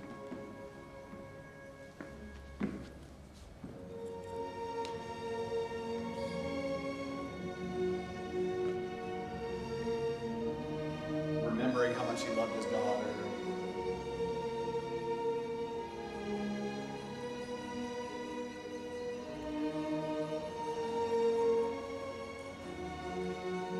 His first wife.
every time I show that it has to look so absurd to anybody that doesn't know.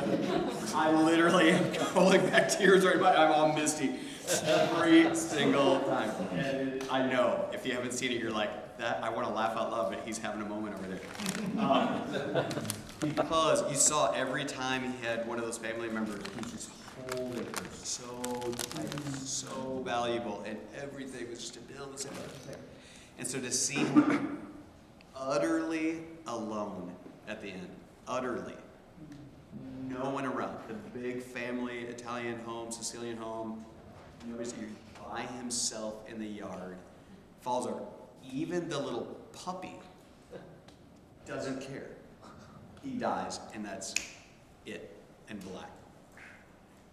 I just find it to be one of the most poignant, unbelievable, epic endings of a movie I've ever seen. And I think if he could have put voice to what he would love to have told the next generation, I think it would have been Ecclesiastes. I think that's what's going on in Ecclesiastes.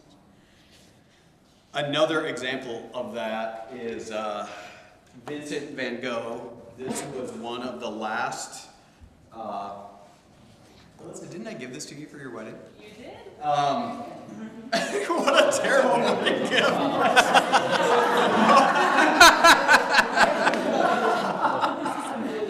Oh, such a happy thing to give you.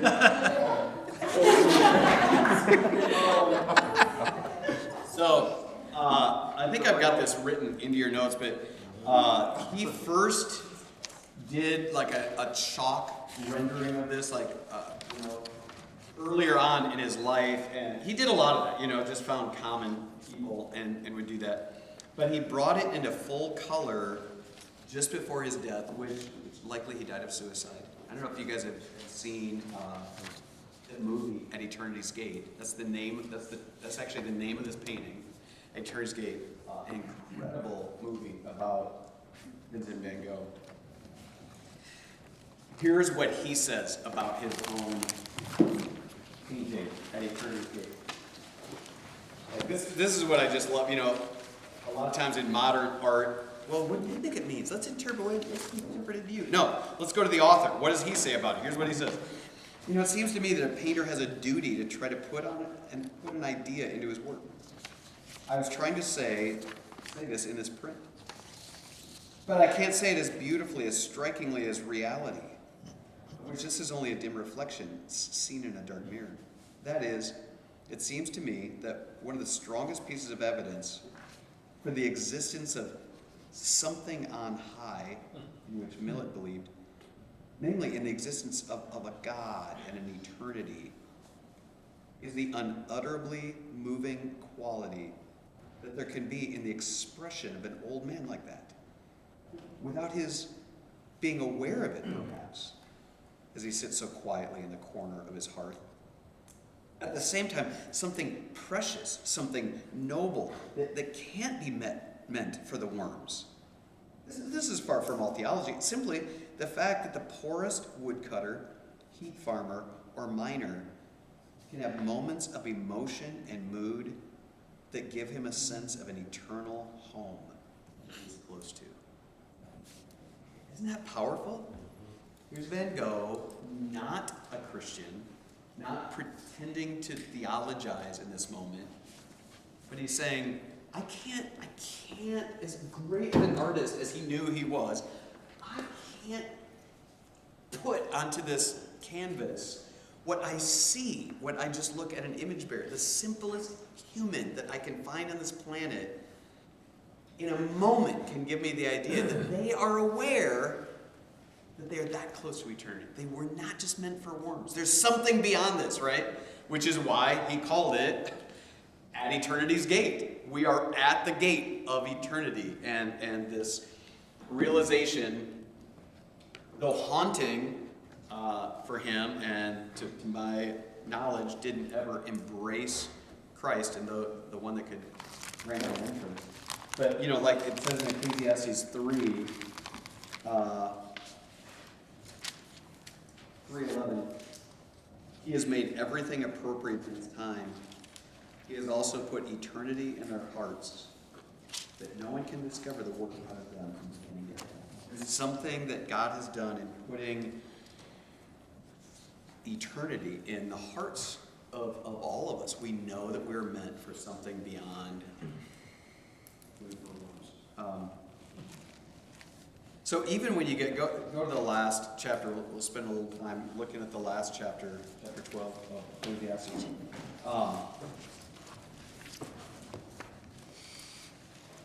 Just the way he phrases this. So remember your Creator in the days of your youth, before the days of adversity come, and the years approach when you will say, I have no delight in them.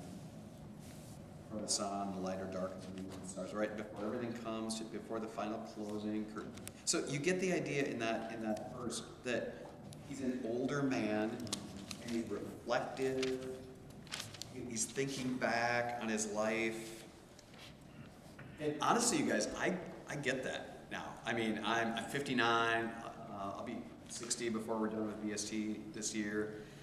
And more, as I get older, there are these moments of reflection, and there's no way to get to this vantage point other than age, right? And you get to that point, and you're looking back, and you want to kind of call out to you in your youth, or those that would hear you that are still in their youth. And I think that's what he's saying. I think that's remember your Creator in the days of your youth, before it's all gone, and right now it's almost gone. I've almost spent this vapor of a life, right? This smoke, this quick blink of a life that I've had. So then you go down to the very last verses. Then he closes verse 12. But beyond these, my son, be warned.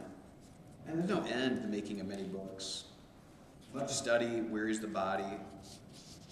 When all has been heard, the conclusion of the matter is this: fear God, keep His commands, because this is for all humanity. For God will bring every act of judgment, including every hidden thing, whether good or evil. I think even when he's talking about the hidden things, it's not talking about those sins. I think he's also talking about a lot of what he'll say, and they mentioned about Project. Are you enjoying the meal in front of you? Are you enjoying the company of friends? Are you enjoying the work of your hands and the flowers that grow? Like, have you taken the moment, or are you so busy clamoring, you can't see the glory and the beauty of the guy sitting on the hearth, right? I think this book has so much to offer us, and maybe the younger you are, the more important it is to lean into the wisdom that he has. It's really an irritating book, you guys. I've got a quote in your notes there from Barry Webb from 5 Festal Garments, where he says, Ecclesiastes is perhaps the most enigmatic book in the Old Testament. Like the desert sphinx, it will tease us with questions, yields its secrets only begrudgingly, and will not allow us the luxury of easy answers. In other words, it is thoroughly irritating. But at the same time, almost mesmeric, right? In its appeal. It draws us toward it by mirroring the perplexity we all feel as we grapple with life. So I really love, here's the thing, I was even talking about this a couple weeks ago at this Veritas, where if the Bible didn't speak boldly about pain and suffering and things that don't work out well, we'd know it was a fake. We'd know it really wasn't from a real God speaking to real people, because we live in a life that doesn't make sense a lot of times, right? And so we've got a Bible that doesn't, not only does it, ignore that stuff or try to hide that stuff, it just pushes it right into our face. Like, you have to face the harshness of life and the mystery of life and the pain of life. And I think this book is a great example of God saying, I'm going to put something like this right in the center of my book for you, right? And it's going to cause you to scratch your head. Is he talking to me? What's he doing? But it's going to force us to wrestle with when life doesn't go the way that we had hoped or wished that it would. And then I've got that Hebrew word there for you for the smoke, the vanity, futility. So many different ways it's translated. 38 times. So, give me some feedback as you guys have read through Ecclesiastes. I've got there the two different even ways you might want to think about it. Theology proper and anthropology. What do you learn about God and what do you learn about man from Ecclesiastes? What do you think? Or even maybe what kid you taught you or whatever. Yeah, give me what do you learn? Why is it there? Why did God want this weird book?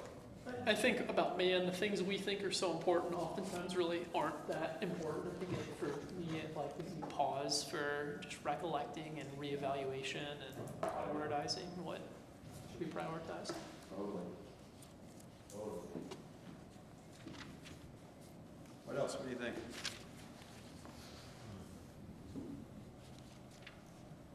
What do you think about in Ecclesiastes and even in Job, but Ecclesiastes that it is meaningless without the hope of God. Right.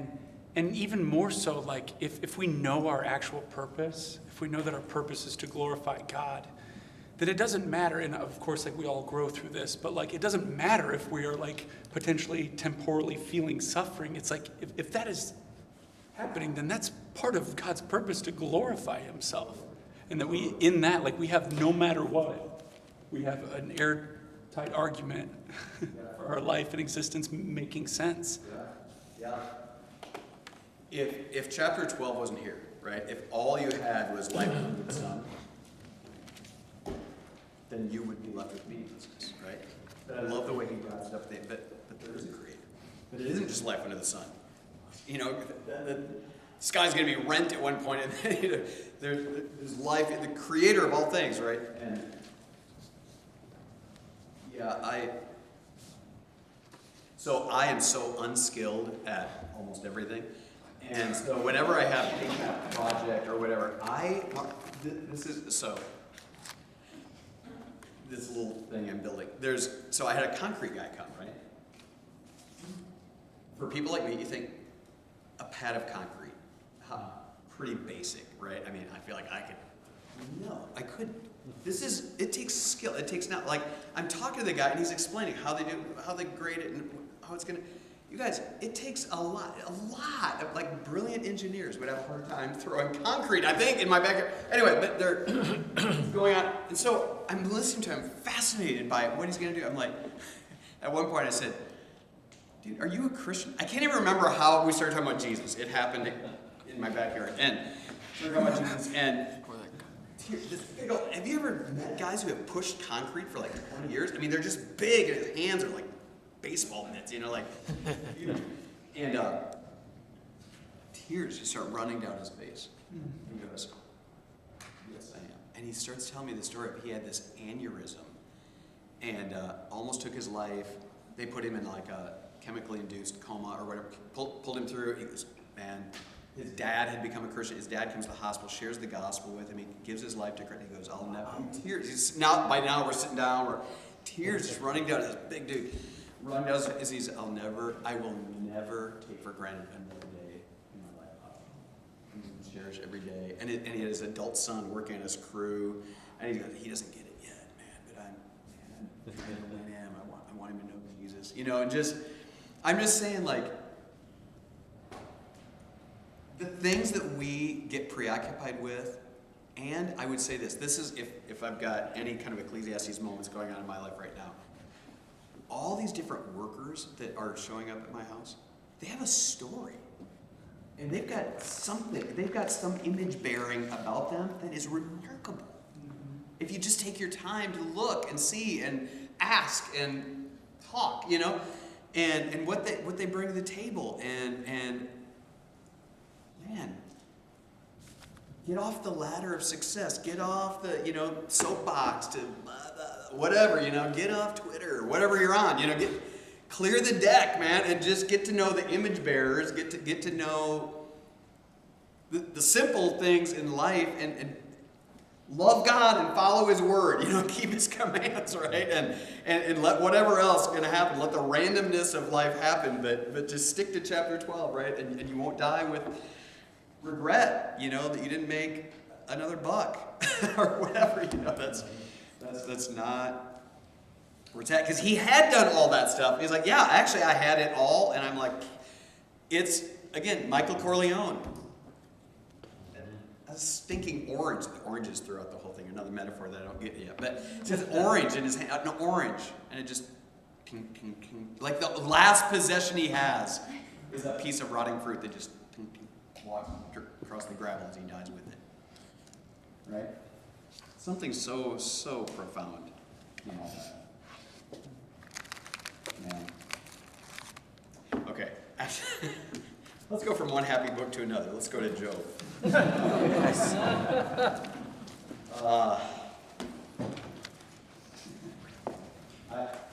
I don't think you guys need to, study Ecclesiastes or Job the way that you would Ephesians or Romans. I don't. But guys, they are in our Bibles for a reason. That's why I don't do it every single year, but most years I just make it my habit to read through the whole thing. Because you just encounter words from God that are there very intentionally, that you wouldn't, if you were just helter-skelter, oh, what should I study? How many times are you going to chance upon Ecclesiastes or just have this urge, So I'm just saying, unless it's in a plan, unless it's there for me to go through, likely not going to, the pages would still be stuck together in that part of my Bible. So I encourage you to be on some kind of plan where you just encounter these rough books every now and then. So, okay, I don't think I'm going to show the video for Job. You guys you got the link, you can do that on your own. But let's look at the book of Job together, and then we're going to land in happy place Psalms. Not always happy place, but worship place Psalms. But let's look at Job for a bit here. So I'm going to start from the beginning. Job. There was a man in the country of Uz named Job. He was a man of complete integrity. He feared God and turned away from evil. He had 7 sons and 3 daughters. His estate included 7,000 sheep and goats, 3,000 camels, 500 yoke of oxen, 500 female donkeys, and a very large number of servants. You can imagine, right? Like in today's mechanized standard, farming, how would you keep track of all that, right? Job was the greatest man among all the people of the East. His sons used to take turns having banquets at their homes. They would send an invitation to their 3 sisters to eat and drink with them. Whenever a round of banqueting was over, Job would send for his children and purify them, rising early in the morning to offer burnt offerings for all of them. For Job thought, perhaps my children have sinned, having cursed God in their hearts. This was Job's regular practice to call them together, pray over them. And then one day the sons of God came to present themselves before the Lord, and Satan also came with them. The Lord asked Satan, where have you come from? I'm from roaming through the earth, Satan answered, walking around on it. The Lord said to Satan, have you considered my servant Job? No one else on earth like him. A man of perfect integrity who fears God and turns away from evil. Look at how many times this is repeated, right? Satan answered, does Job fear God for nothing? Haven't you placed a hedge around him, his household, everything he owns? You bless the work of his hands, possessions have increased in the land. Stretch your hand, strike everything he owns. He'll surely curse you to your face. Very well, the Lord told Satan. Everything he owns is in your power. However, do not lay a hand on Job himself. So Satan left the Lord's presence. And you know the story, right? When you get down to verse 20 then, Job stood up, tore his robe, shaved his head, fell to the ground and worshiped, saying, naked I came from my mother's womb, and naked I will leave this life. The Lord gives, the Lord takes away. Blessed be the name of the Lord. Throughout all this, Job did not sin or blame God for anything. Okay, let me add, yet. Right, I mean, as we end chapter 1, which who knows how big of a span of time, right? Job blessed God. And then just the first couple verses then, the sons of God came again, present themselves. Oh, where did we come from? Oh, have you seen Job? Notice how it's the Lord, verse 3, that's pointing him to Job. So the Lord gives him permission again. Are you still, his wife, are you still holding on to your integrity? Curse God and die, You speak as a foolish woman speaks. Should we accept only good from God and not adversity? Throughout all this, Job did not sin in what he said. And then the friends come. So, thus starts the whole narrative of Job and friends. And the whole book, you guys, go real quick to the very end and read this.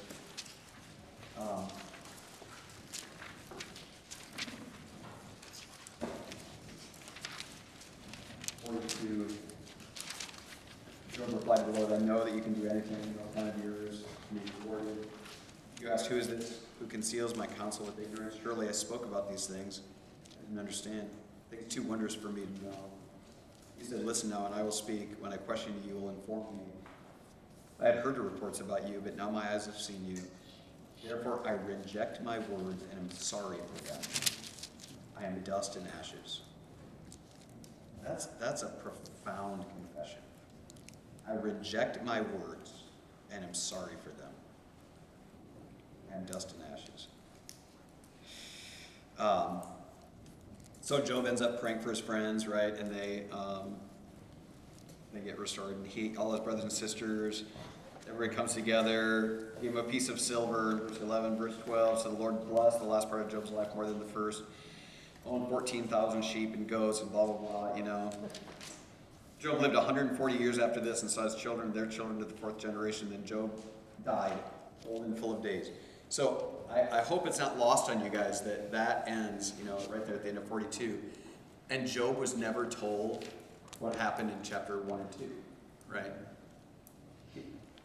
We have no record that he ever knew that storyline. Kind of take that for granted. Oh, God told him the whole story. No, he didn't. Job experienced it all. He was never told, no, Job, here's what happened. During this time, all the angels, Satan came up. No. He was only experiencing it, you know, and then that encounter with God, which was magnificent, you know, and changed his life, but he was never given the full story. We know more about the whole story than Job did. So what I've got there in the readings there, in my notes, what other biblical passages does this bring to mind? For instance, consider the other times that God allows Satan to test his people, right? I mean, even Genesis 3, right from the start. God gave his command, his clear command. It did not escape God's notice that the serpent was in Genesis 3, right? Matthew 4, Luke 4, both, the temptation of Jesus, right? In fact, in Luke, it's the Spirit drove Jesus out into the wilderness so that he could encounter the enemy. So that same kind of idea, like, oh yeah, go. The one I want to point your attention to, because Kidner talks about it really well, go to Luke 22.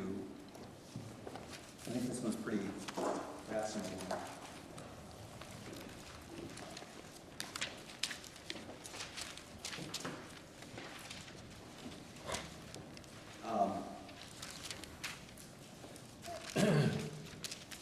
Verse 31.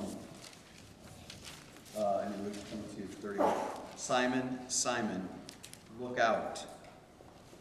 Satan has asked to sift you like wheat, but I prayed for you that your faith may not fail.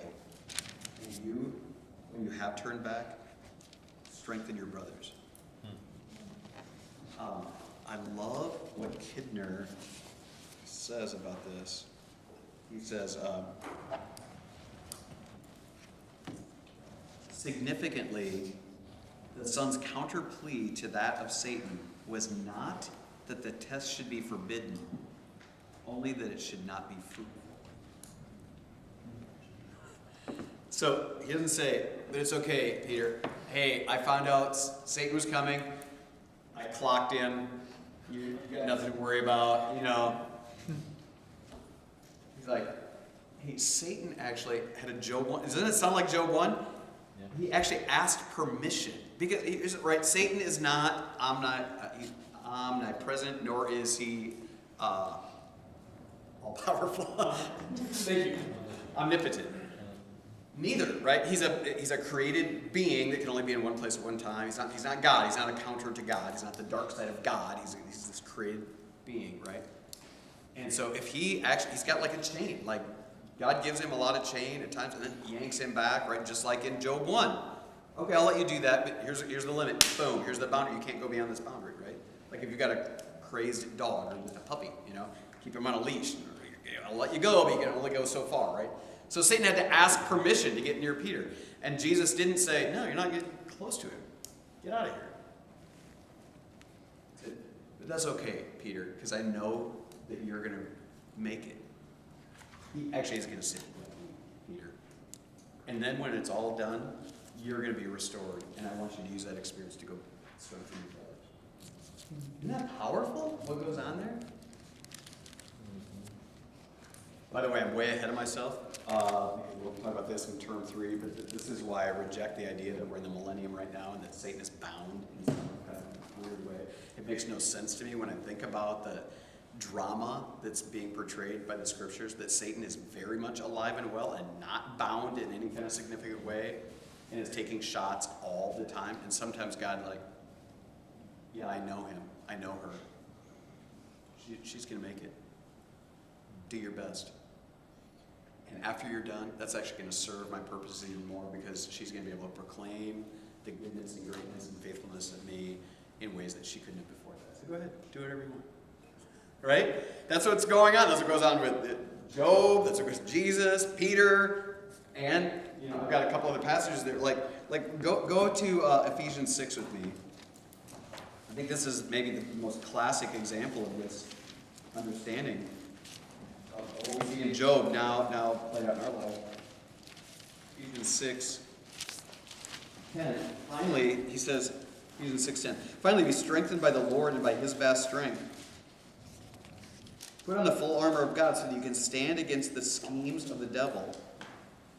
For our struggle is not against flesh and blood, but against the rulers, against the authorities, against the cosmic powers of this darkness, against evil spiritual forces in the heavens. Oh no, don't worry, he's bound. Don't worry about what? Are you kidding? Seems pretty stacked against us, actually, at this point, right? Verse 13, for this reason, take up the full armor of God so that you may be able to resist now check this out. Look at the article, the evil day. And having prepared everything to take your stand. Stand therefore. After you've done everything, and all of in your weakness, you can't stand anymore, but stand anyway, right? Because therefore you're going to have the truth on you, in your righteousness. But understand that so that you'll be able to resist in the evil day. You guys, every day in our lives isn't the evil day. But it's coming. And you don't know when that's going to be. So be on the ready, right? We go through long periods of time where we don't feel oppressed. We don't feel like we're just... And then you guys have all experienced it, as have I, where all of a sudden it just seems like all hell is breaking loose on your life. You know what I mean? And it just seems relentless. And what he's saying is, hey, be aware. Your day is coming. And when God gives the tempter that day, that moment to come at you, it's okay. You're going to stand, just like Peter. You're going to stand. Why? Because I'm going to strengthen you. It's going to be my strength, not yours. Those powers are no match for the powers of the enemy. You don't stand a chance, right? But you are going to stand because I'm going to give you. Stand firm in the Lord, in the power of his strength. That's what he says, right? Don't think you're going to, It's so funny, some of the, and I am kind of making, there are lots of either fundamentalists, sometimes Pentecostal, different churches that kind of take on this. I got Satan, because I got Jesus, I can take him on, and there's these churches, maybe this doesn't happen anymore, but when I was first a Christian, kind of got involved in this Pentecostal movement for a while. Anyway, there's this one moment where everybody was supposed to, Satan's trying to get in here, we're going to give him food, everybody kick him, and everybody in the room is supposed to go as if Satan would be intimidated by your little wee, No, if I'm going to stand against Satan, it's going to be only because of Jesus Christ and the strength of his power. I don't go up against, come on, man. No, you are pathetic. But I don't depend on my strength. Right? Be strengthened by the Lord and by his vast strength. That's the way this whole thing begins, right? So what I'm saying is, you are going to, now, you probably are not the threat to Satan that certainly Jesus was, Job was, The Apostle Peter was the last time he won 3,000 people to Christ in one day, right? So you probably haven't gotten on his short list of, people that he's got to pick off. So, but one of his cousins, one of his distant cousins is probably going to come after you. One of his weakling cousins out there, all right, take him. But even then, what I'm saying is, guys, I love how Job, that when God finally, how does God answer Job and his friends for all their, figuring it all out? What's kind of the ending? What's the finale of Job? When God finally speaks into their blah, blah, blah, blah, blah, then, and you got, isn't it hard to read Job? Because I'm always wanting to highlight, and, oh, that's good. And then I'm like, oh, shoot, is that one of those things that either going to get or at the end? Like, try to erase my highlight, whatever. You're not sure. There's something untrue sometimes, not always, but what does God say to them? To Job, actually. What does he say? Who are you to ask? Yeah. And then what does he go on to? Long time. What's his sermon on? What's the content of it? What's he talk about? It's too complex for you to understand. What's that? Too complex for us to understand. I've created all these wonderful things that you can't even approach understanding how this all goes together, and yet you're going to question me. So I'm going to give you all the complexities of the universe. Try to contemplate that. This is nothing, so you don't really understand who I am. That's how I interpret it. So. You guys, put yourself in Job's place for a moment. Just be the kind of Bible student that's, okay, what was the original reader, hearer, receiver of this thinking? It's like, you ever seen an elephant? Were we talking about elephants? Like all of a sudden he's describing these unbelievable creatures, right? And sea beasts and all that, His answer to Job, is, oh, you pathetic little worm. Let me tell you about it. And starts with a lot of elaboration, right? All these incredible, why? To show him he's a tiny little worm, right? You're going to understand me. You don't even know what's in the ocean, well alone what's enthroned in the heavens, right? You don't even know, the vastness of the chasm between you and me is pretty big, right? I'm telling you about stuff that lives right next door, and you have no idea. How much more the one that created all that, the kind of thing. And then that's it. Okay, there's my sermon. So what I'm saying is, there is so much, even after you've done VST and you get A's, and you've been passed Alyssa's quiz, even after you get done with all that stuff, the chasm between us and God is so vast, right? We're going to spend our whole life, I hope I help you make ground. I hope, man, by the end of VST you've made some ground and you're going to be at a bigger, faster clip at getting to know him. But that gap will always be there. And when bad stuff happens, you're not going to grab Kidner. You know what I mean? You're not going to grab R.C. Sproul, whatever. You're going to say, God of the universe, this makes no sense to me.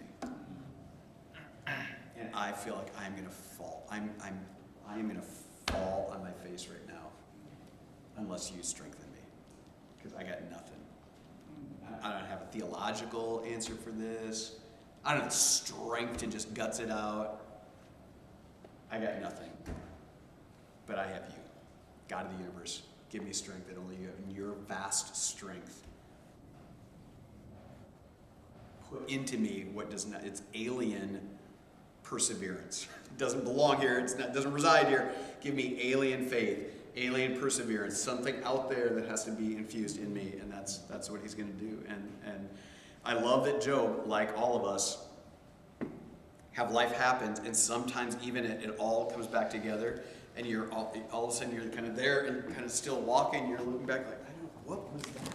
You know, he doesn't ever know, but we get to see the mysteries of God and all that. Pretty incredible. One of the other things I did want to point out, I don't know if you brought Kidner. You don't even have Kidner, do you? You just do you have Kidner? Okay.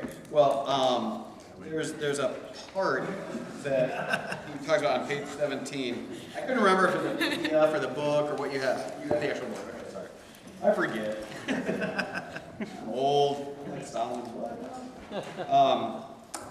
On page 7. No, not that one. Page 17. where does he do the hermeneutic? Oh, no, it's not Kidner, sorry. That's what's confused me.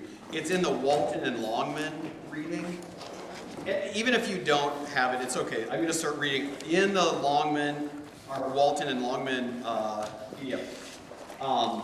On page 17, I wanted to point this out because this is a good moment of like hermeneutics. You know, we read that book early on, first term, come back to it next term. And he does a great job of helping the reader know how to approach the book of Job. On page 17, he says, we must first recognize that the book of Job was written in Hebrew, modern Hebrew, ancient Hebrew. So I'm leading the study tours, a couple of you guys are going, to Israel. And even though I've studied ancient Hebrew, and I'm not great at that, pretty rusty in that, when you go to Israel today, you still see what is modern Hebrew. And honestly, it's barely even recognizable, well readable. Like the letters have changed and the different fonts, you know what I mean? So we're reading ancient Hebrew. You know. Thus, we begin with a translation of Job in our vernacular, which for most of the present readers is English.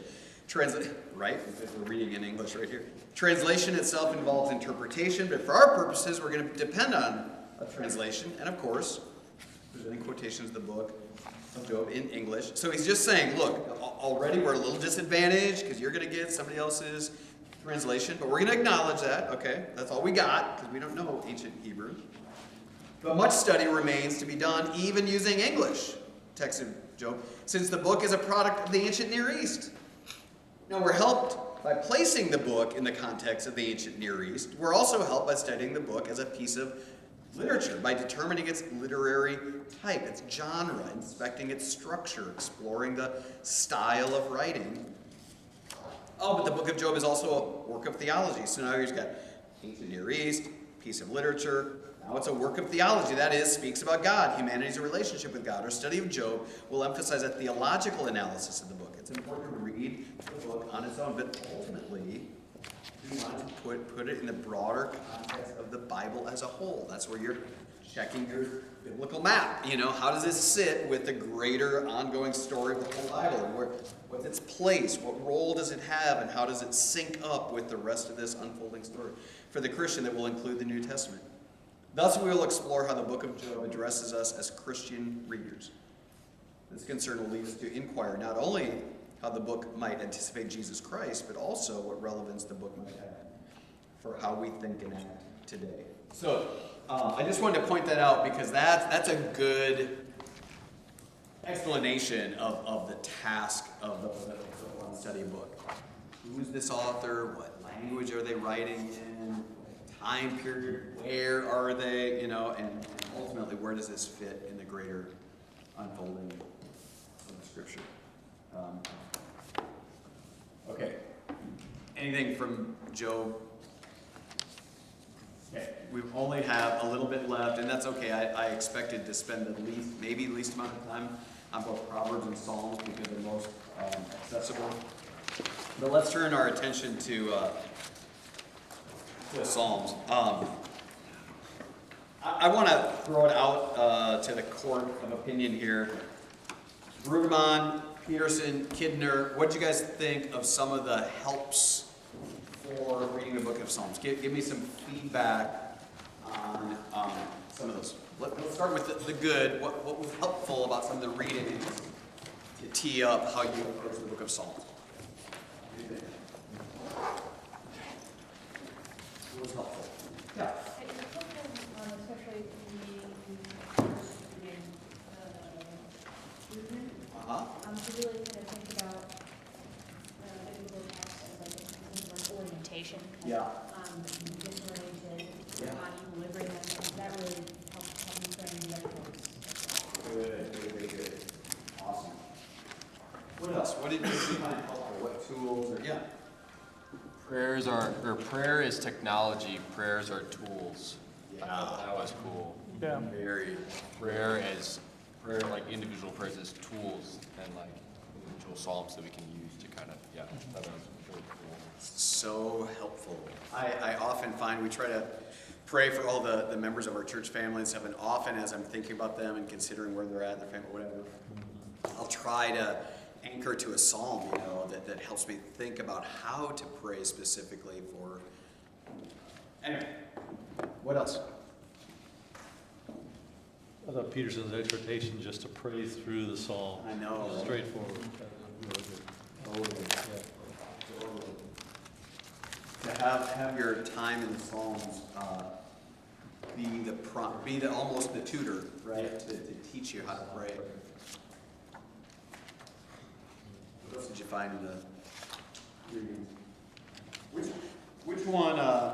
Okay, let's just be a little catty, a little recess classroom time. Let's line them up in order. If you had to put one in first place, Peterson, Kidner, and Brueggemann. So one gets, invited to your kickball team first, second, and third, right? So I'm going to ask who gets picked first, and I'm going to ask. So first of all, Kidner, who would say they get picked first of the readings? Do you like that one? No. One. Peterson. Oh, 2 hands. And then Brueggemann. How many did I leave? Oh, wow. Okay, so those two both clobbered. Kidner, you're like back. You were like me in the kickball. Interesting. All right. I put in here Wendell Berry. I keep trying to like poetry, and I'm trying, you guys. I don't think I'm smart enough to like poetry, but so I'm trying to read Wendell Berry a little bit. So this is something. If there are a chosen few, but I'm not one of them. If an elect, well then, not been elected. The one who's knocking at the door, I'm one whose foot is on the bottom rung. But I know that heaven's bottom rung is heaven. Though the ladder is standing on earth where I work by day and at night sleep with my head upon a stone. Kind of an allusion to Jacob, and even if he's kind of a scoundrel and you read the story of Jacob, you're like, does he belong? Should we be happy about this? Jacob seemed like kind of a scoundrel. But even the bottom rung on the ladder, pretty beautiful. I think Wendell Berry in his writing did a marvelous job. I don't write poetry. Do we have any poets here? Do you write poetry? Try even? Awesome. One of the Iowa Writers Workshop people that I met is in the poetry genre or whatever. I'm like, wow, what would that do? Like the concrete guy. I mean, I'm enamored with both those people all at the same time. How do you pour concrete? How do you write poetry?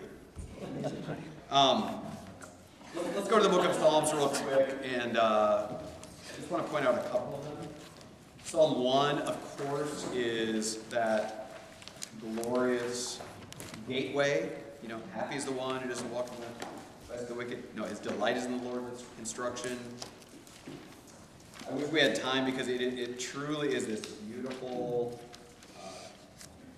contrast, with the tree versus the chaff, the wicked versus the righteous, all the way to the very end. The Lord watches over the way of the righteous, the way the wicked leads to ruin. That word for watches is the Hebrew word, not just for observing, like I'm looking at the book. Watches is the idea of hovering over and like being preoccupied with like watching over. So the way that maybe a parent with a kid at the playground, all this activity, kids flying everywhere, but they're just kind of constantly watching there. You know what I mean? Like guarding. Beautiful imagery there. So, right out of the gates, then you get Psalm 2, this beautiful messianic psalm, and there's only a handful of gloriously just very pronounced messianic psalms. But it ends with pay homage to the Son, or he will be angry. You will perish in your rebellion. His anger may ignite in a moment. But all who take refuge in him are happy. I love it. Like, he's going to smoke you unless you hug him. Seriously, kiss the Son. That's what he's going to kiss the Son. Like, do homage to love the son, and man, you are safe, you know. Decide you're going to fight him, and you're dead. You're just dead, you know. But go give him a hug. It's just the most beautiful content. Like, love him, and that's where safety in the eye of the storm, you know. Let's go way deep. Go to Psalm 137. This one gets a little bit more to the heart of things. The shock value that the Psalms can be. By the rivers of Babylon, there we sat down and wept when we remembered Zion. There we hung up our lyres in the poplar trees, for our captors there asked us for songs, and our tormentors for rejoicing. Hey, sing us one of the songs of Zion. Can you just imagine, you know, like, I mean, I've already been picking on Grant, but just imagine, you know, so Grant, he leads worship around here, skilled musician. And all of a sudden, we all just get brutally, they just charge through these doors, brutalize us, take us off to some camp, you know, and beat us and chain us and everything. And then they're like, wait a minute, isn't that the kid that used to sing? I heard he could, hey, whip up a song, you know? And you're like all bloodied up and chained. I'm not going to whip up a song for you. You know what I mean? Like, that's where, so then he says, how can we sing the Lord's song on foreign soil? If I forget you, Jerusalem, may my right hand forget its skill. Don't even let me, right? Break my hand. May my tongue stick to the roof of my mouth if I do not remember you, if I do not exalt Jerusalem as my greatest joy. I just want to go home. You know. Remember, Lord, what the Edomites said that day at Jerusalem. Destroy it down to its foundation. So the Edomites were their cousins, right? Lived right next door to them. And when all of a sudden the enemy was coming over the hill, did they step up in front of the enemy to say, no, you can't have my cousins? No, they're like, kill him, kill him. And he's like, hey, you know, like, are you kidding? Daughter Babylon, doomed to destruction. Happy is the one who pays you back what you have done to us. Happy is he who takes your little ones and dashes them against the rocks. That is as brutal as it gets. But understand what he just said. Happy is the one who does to you what you did to us. You took the child out of my arms and dashed it against the rocks. You didn't want crying babies in this caravan all the way back to enemy territory. So you said, we're just going to get rid of them right now, and you did it in the most brutal way. Happy is the one that does to you what our eyes saw you do to our children. You know, you think that's a brutal thing. Understand the visceral, he's saying, that's what happened. A child. You know, it's what the Psalms give you permission to get emotional. And that's what I'm saying again. If this book didn't force us to face the reality of suffering and injustice, it'd be a fake. We'd know it. But this thing gives us the permission to actually encounter real pain, real suffering. Let's end on a good one, though, Psalm 133. How good and pleasant it is when brothers live together in harmony, right? It's like fine oil on the head, running down in the beard.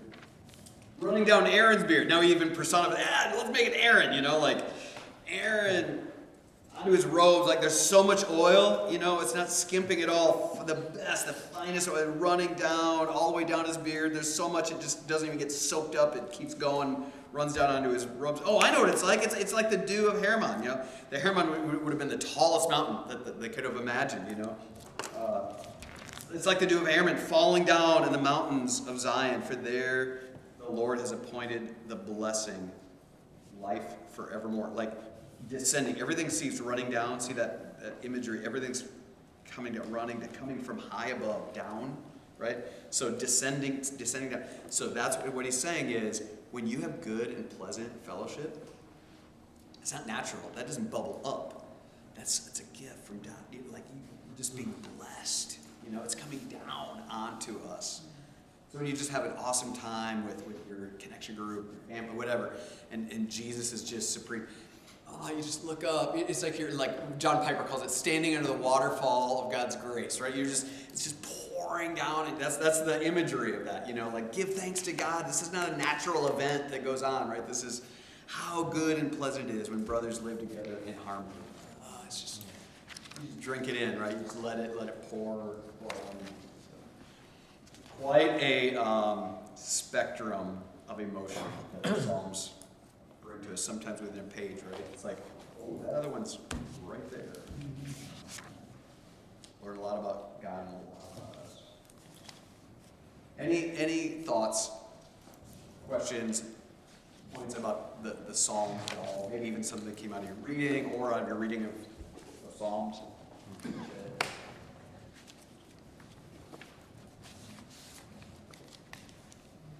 Yeah. Reading in the Brueggemann one, I was really like, I guess kind of convicted just about like if it doesn't, if like the Psalms just become like no big deal, or like they don't like cause this emotion to come up in you, then like there's something wrong with the way you're approaching it, the way like what's going on with you. So that was really, I don't know, that was really eye-opening for me. It's really easy to get there, to get numb to it, I think. And that is where, you know, for me personally, I try to keep my Bible reading without commentaries and helps and stuff, like I just pure Bible, you know. But I think every now and then to take a journey through Psalms, or maybe you're going to take a month or something, you know, and actually get a commentary, like especially a devotional commentary, to just help you see some of the things that you wouldn't necessarily see, put some context into it. You know what I mean? Like if you want that more emotional, like I want to see it with my eyes, I want to, what's actually happening in this psalm, I think it can be a good opportunity to get some help. Yeah, that's good. Because they too, right, are locked into a real time and a real circumstance, and they're real people. So what's going on? What causes such emotion to come out of them, and sometimes get behind their eyes a little bit?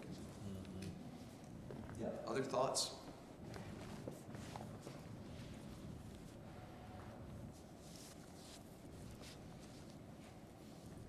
You guys are incredible students, because I have blabbed on incessantly more than my average tonight, and you have maintained your alertness, so I appreciate that. So, guys, it's actually a week and a half, basically, right, when we get back together. So, don't show up here next Monday.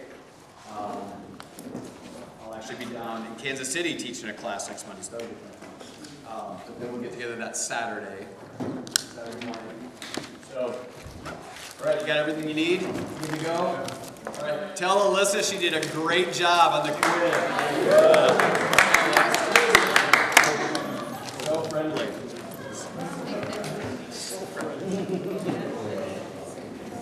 We don't have a cohort that I think Okay.